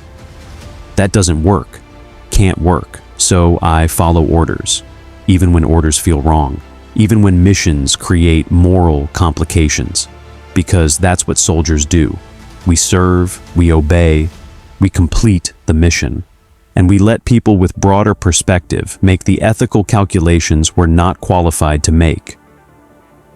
And if those people are wrong, Dare challenged, if the broader perspective is compromised by strategic considerations that ignore fundamental human rights, if the ethical calculations prioritize convenience over principle, then future generations judge whether we made correct choices, whether our actions were justified by circumstances or condemned by history. But in the moment, during the crisis, during the operation, during the decision, we follow the chain of command. We trust that leadership has information we don't, understands complexities we can't perceive, makes decisions we're not positioned to evaluate. That trust is what allows militaries to function, to coordinate, to accomplish objectives that require thousands of people acting in unison toward common purpose. Remove that trust, and you get 17,000 individuals all making independent ethical judgments. That's not a military. That's a mob. Dare studied the Spartan, saw the conviction, the certainty, the absolute commitment to duty that transcended personal comfort or moral satisfaction. And she recognized that arguing with Master Chief about chain of command was like arguing with gravity about falling. It was fundamental, immutable, core to his identity. "I won't cooperate," she stated finally. "I'll submit to debriefing because I'm being ordered to, but I won't actively assist Imperial intelligence. I'll answer questions with minimum information. I'll protect rebel operations to the extent possible. I'll honor the spirit of Article 27, even if the letter doesn't technically apply. You can report that to Captain Lasky, to Lord Vader, to whoever's making these decisions. But understand, I'm UNSC. I fight for freedom, for human dignity, for the principle that tyranny must be resisted regardless of strategic inconvenience. If that makes me insubordinate, court-martial me. If it makes me traitor, execute me. But I won't betray people fighting for freedom just to preserve diplomatic convenience with an empire that represents everything the UNSC supposedly opposes." Chief stood motionless for 3 full seconds. Then, "Understood. I'll relay your position to Captain Lasky. But Commander, consider the cost. Consider that 17,000 UNSC personnel depend on maintaining this agreement, that violating it puts everyone at risk, that your principles, however noble, might doom people who just want to go home, to see their families, to survive long enough to fight wars that are actually ours. Is your conscience worth their lives? Is their convenience worth the lives of rebels who will die when the Empire uses my intelligence against them? Dare countered. You're asking me to calculate whose lives matter more, UNSC crew or rebel fighters. Both are humans. Both deserve to live. Both are fighting for survival in a universe that's trying to kill them. How do I weigh that? How do I decide that 17,000 matter more than 17,000 just because one group is UNSC and the other isn't?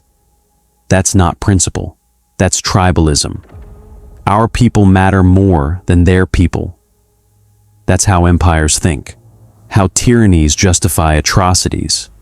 We sacrifice others to protect ourselves. I thought the UNSC was better than that. The UNSC protects humanity, Chief stated. Human civilization in our galaxy. That's our mandate, our purpose, our reason for existing. We can't save everyone, can't fix every injustice, can't fight every tyranny in every galaxy we might encounter. We focus on our mission, protect our people, our civilization, our future. Everything else is secondary. That's not tribalism. That's prioritization.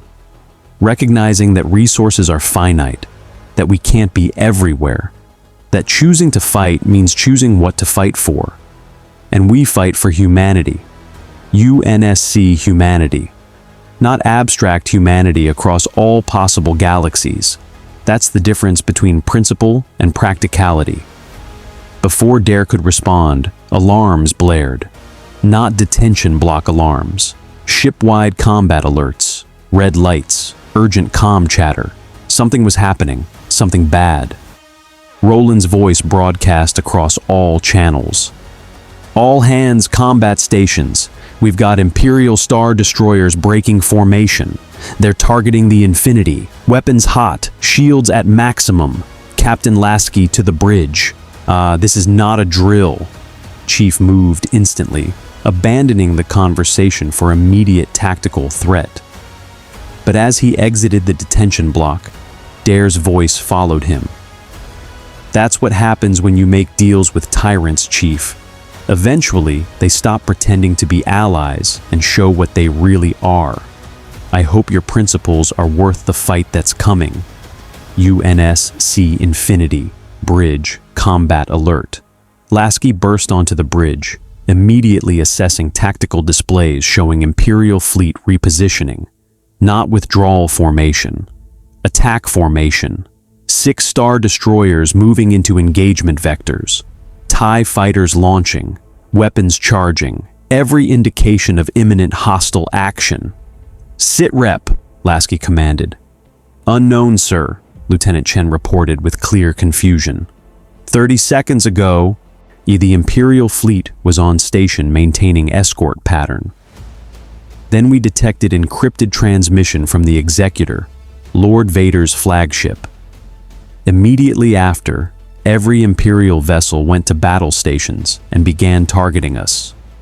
No warning, no communication, no explanation, they just went hostile.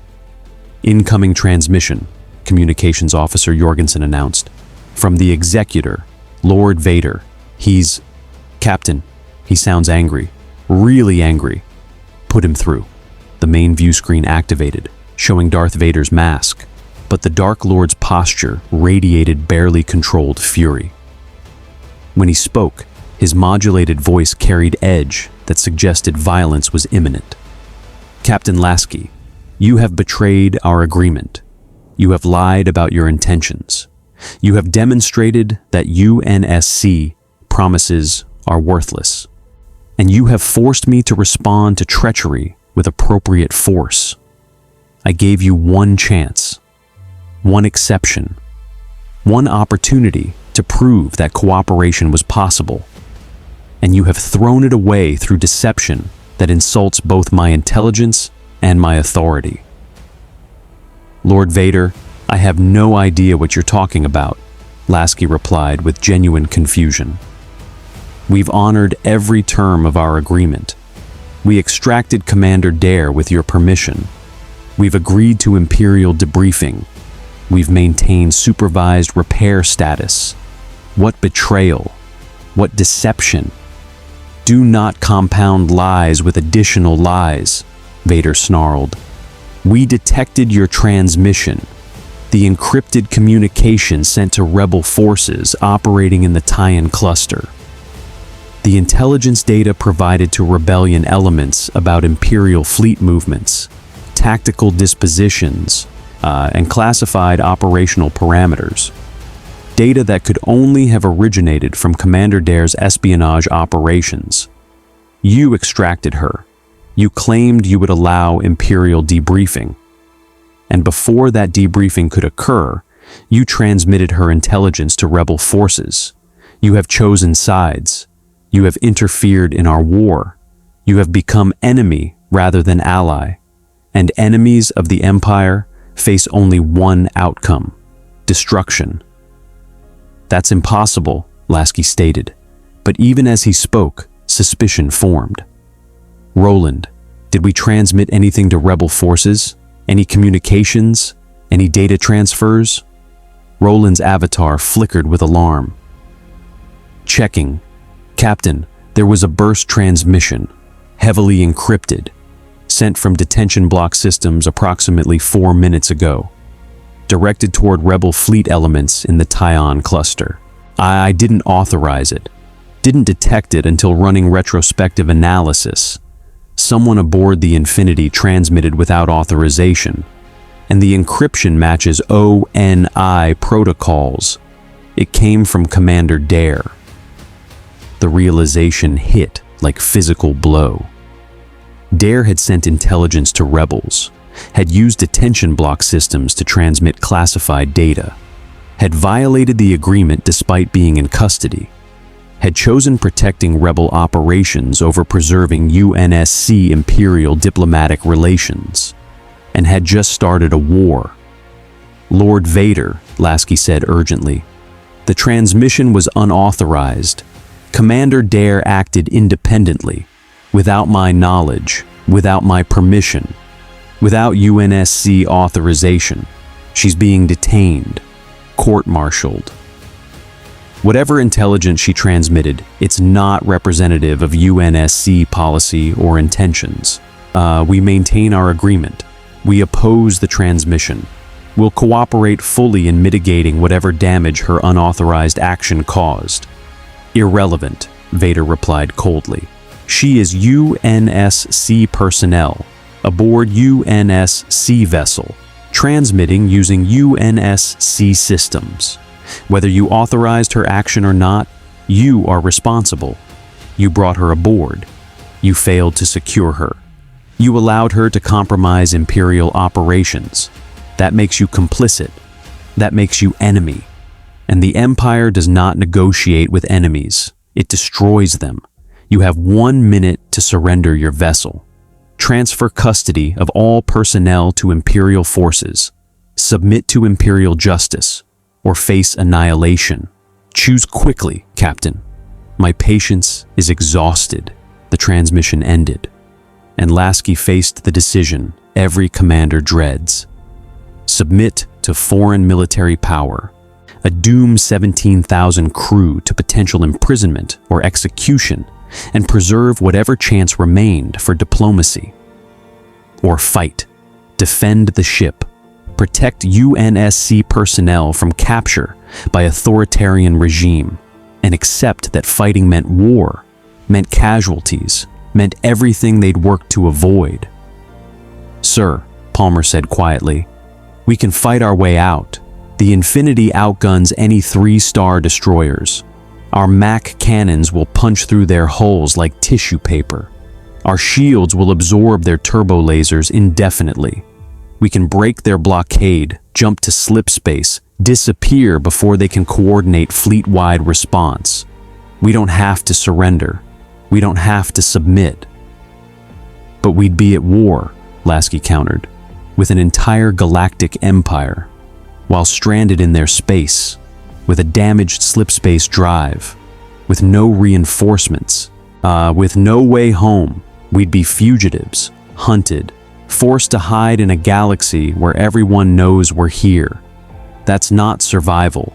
That's delaying inevitable capture or destruction. Then what do we do? Chen asked.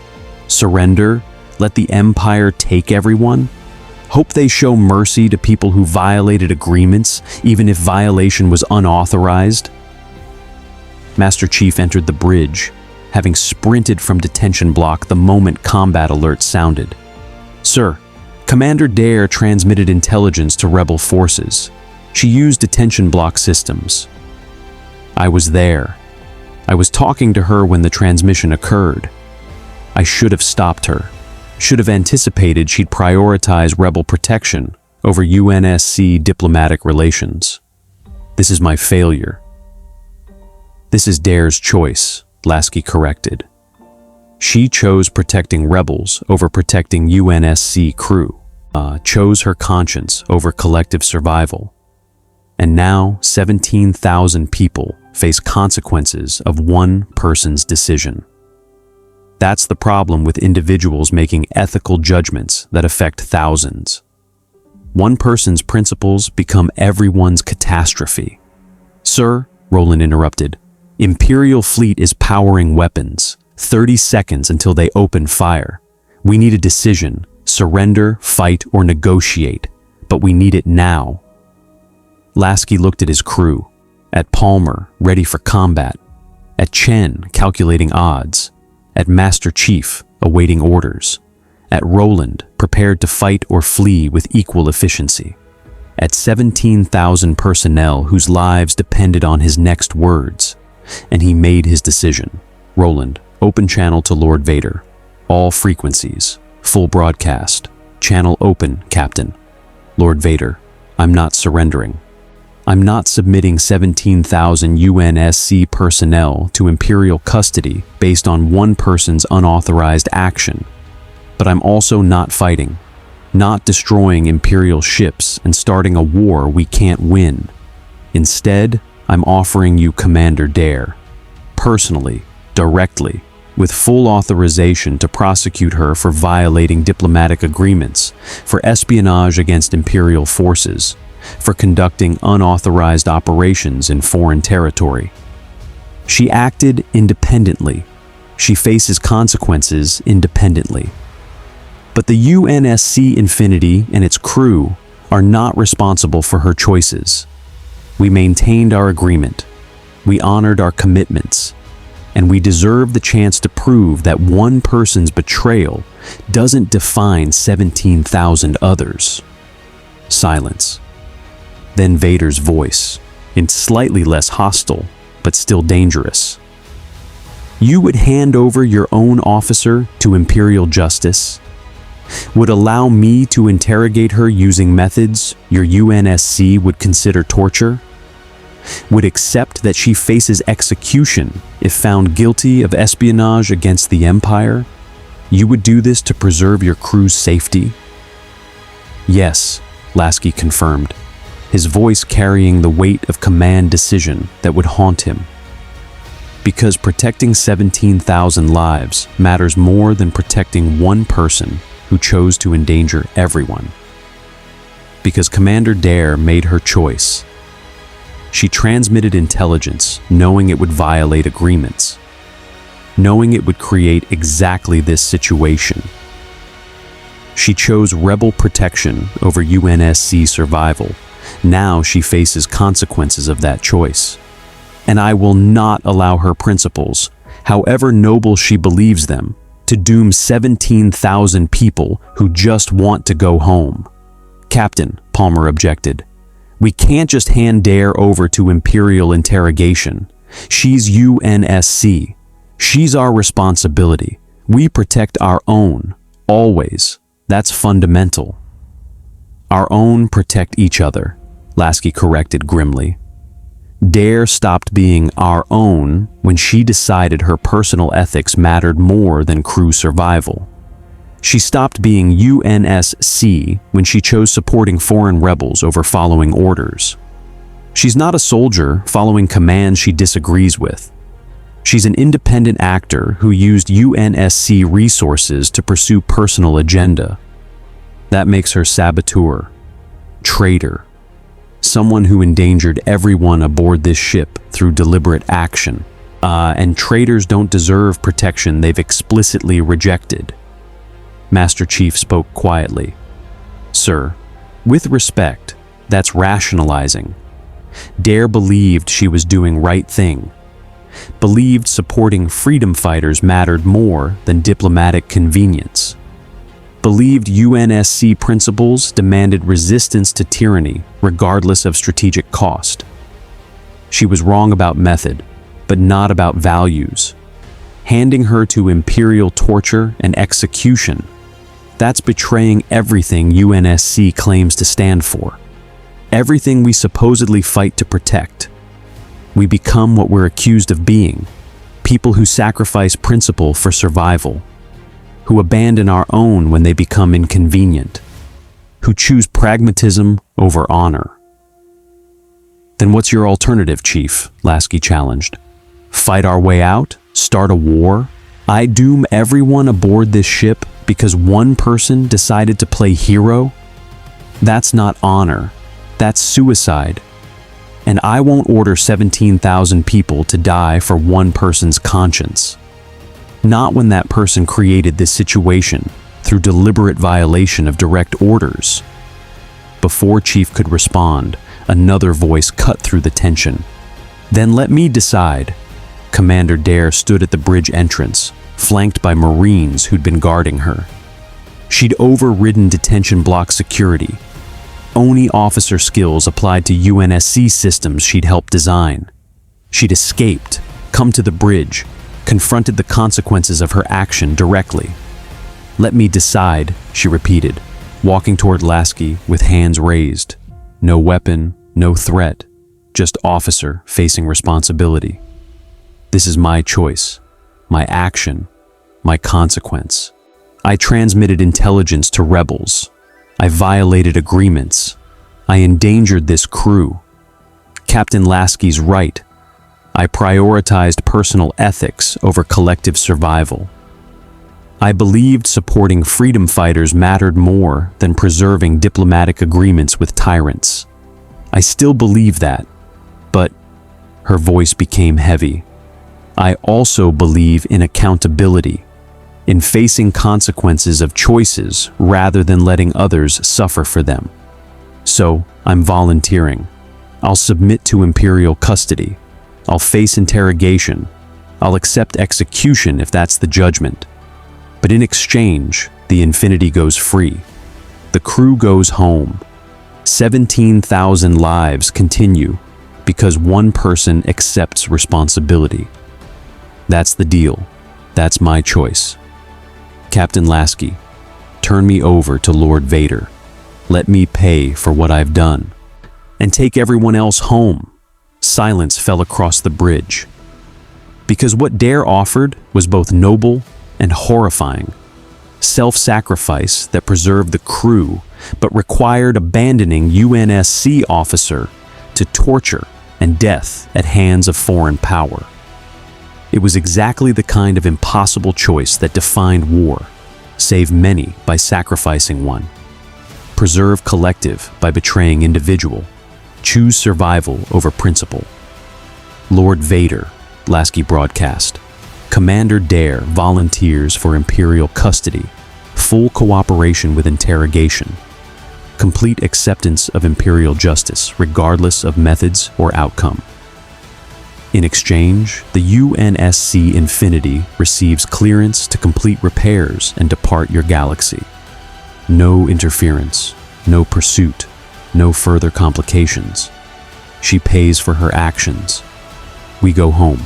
Is that acceptable? Another pause. Then Vader's response carried something unexpected. Respect, Commander Dare. You choose to face consequences directly rather than hide behind your crew's protection. You accept responsibility for actions you believed were right, even knowing they were unauthorized. You sacrifice yourself to preserve others. That is honorable. More honorable than I expected from officer who betrayed diplomatic agreements. Very well, I accept your terms. You will be transferred to Imperial custody. You will be interrogated thoroughly. You will face Imperial justice for espionage, sabotage, and violation of diplomatic protocols. And if you survive, his voice became almost gentle, if you demonstrate that your principles are genuine rather than convenient, if you maintain your convictions even under interrogation, I may recommend clemency. The Empire respects courage, honors commitment to belief even when belief is opposed to Imperial interests. You may die, but you may also earn something rarer, respect. From enemy who recognizes warriors' honor, transcends political allegiance. I don't want your respect, Dare replied. I want rebel operations protected. I want the people I've worked with to survive. I want freedom to prevail even if I don't live to see it. That's all I want. That's all I've ever wanted. Then you are idealist, Vader observed. Doomed idealist, but idealist nonetheless. The Empire will honor our agreement. Commander Dare will face Imperial justice.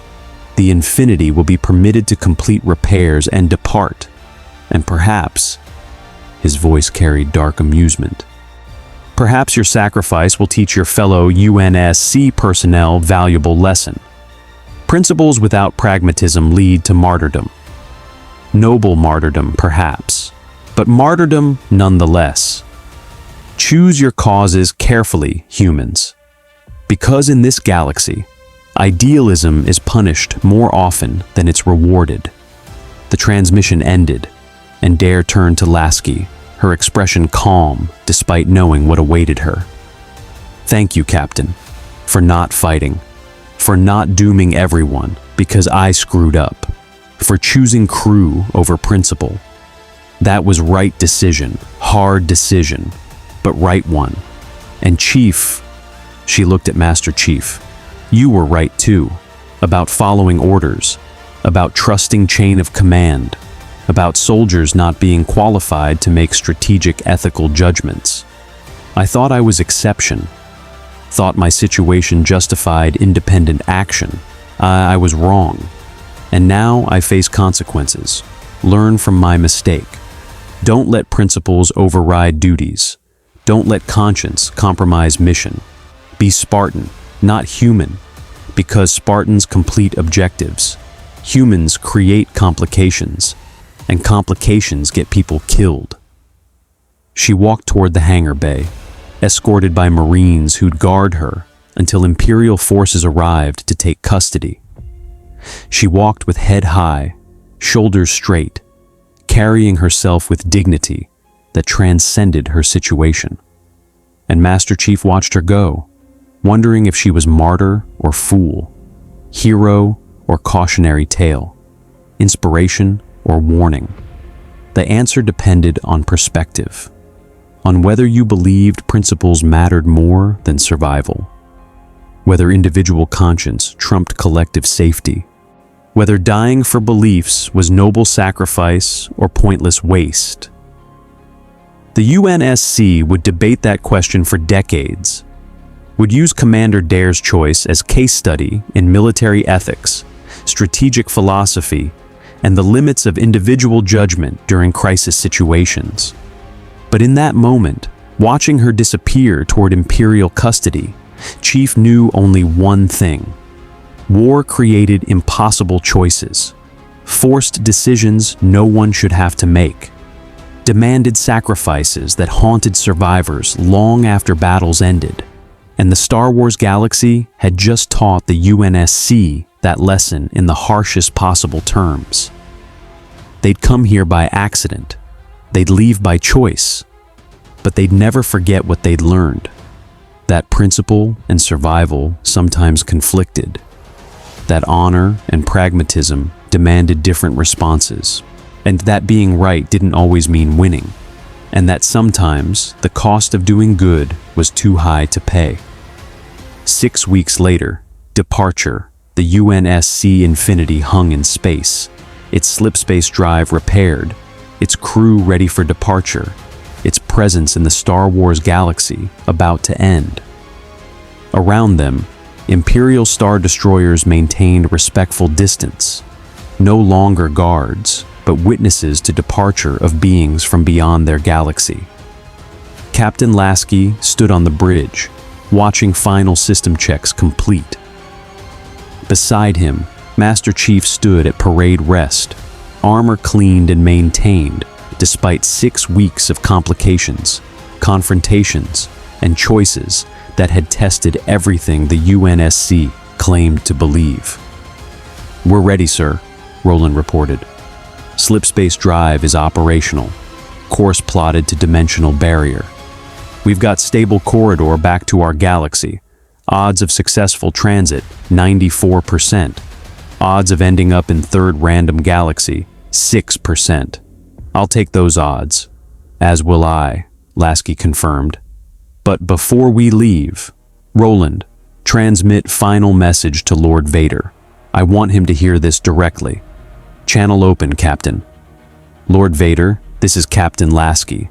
We're departing your galaxy as agreed, returning to our war, our civilization, our problems.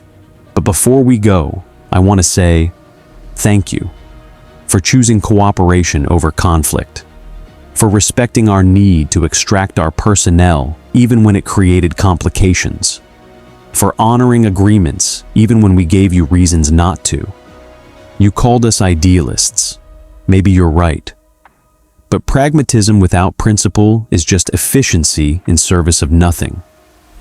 We remain idealists because someone has to, because the alternative is accepting that power alone determines right, that survival justifies any method, that the strong rule and the weak submit.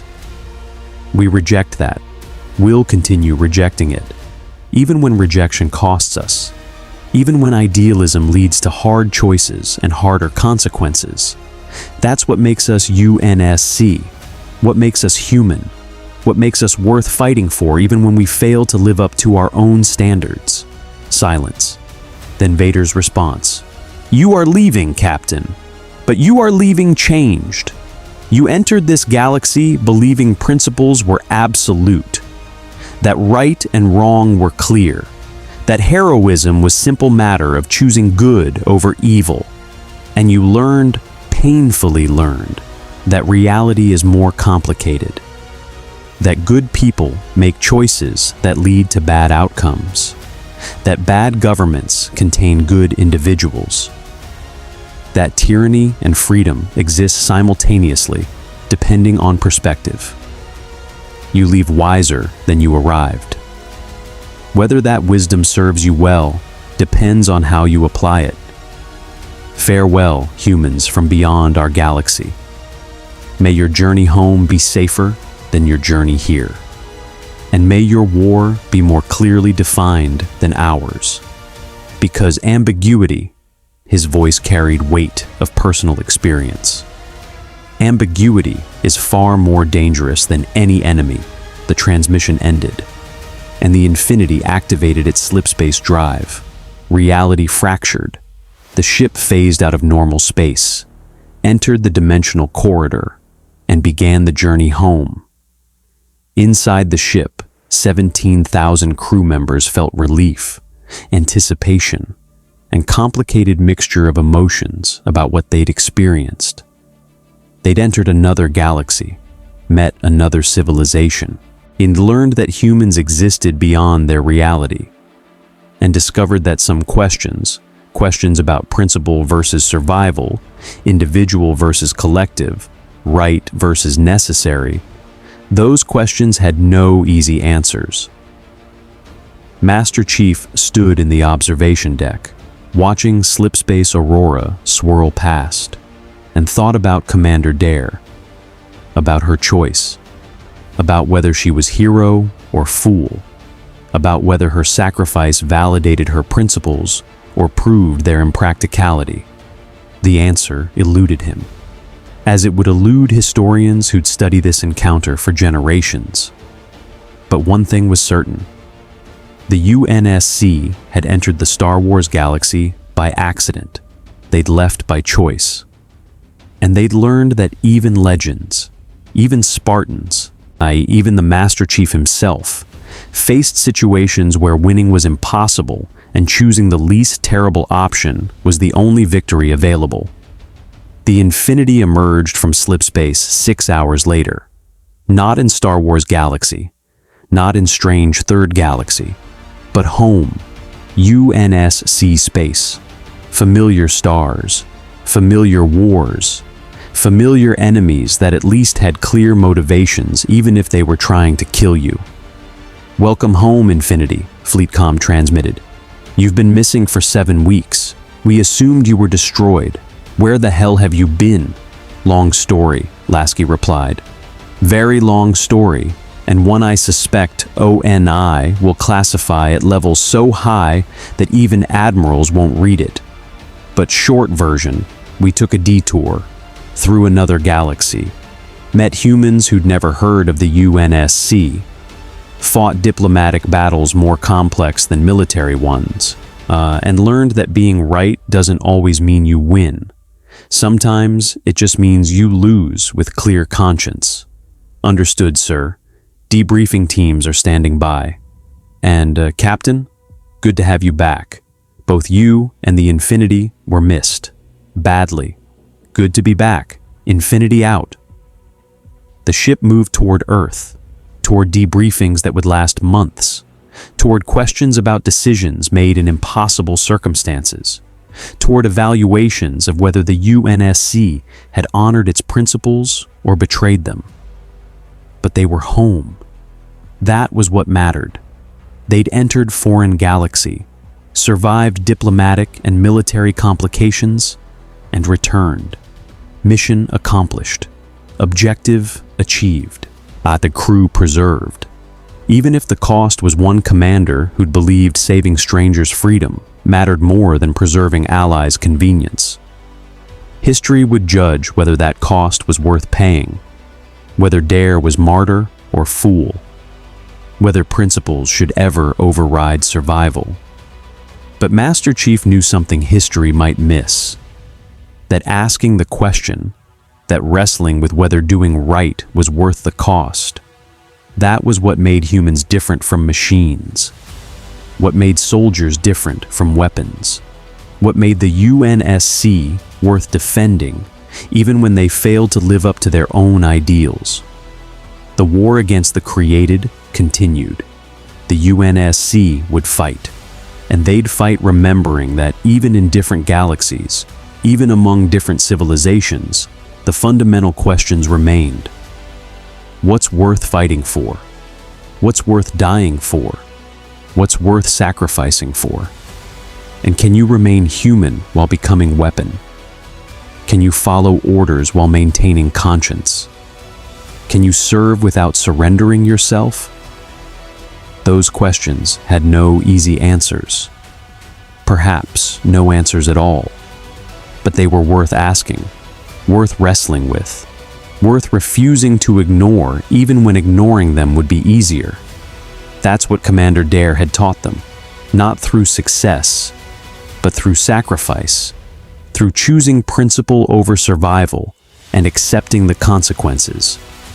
The UNSC Infinity was home, but they carried Star Wars Galaxy with them, carried the memory, the lessons, the understanding that universe contained infinite complexity, infinite perspectives, infinite ways of being human, and that knowledge, that burden, would shape UNSC philosophy for generations to come.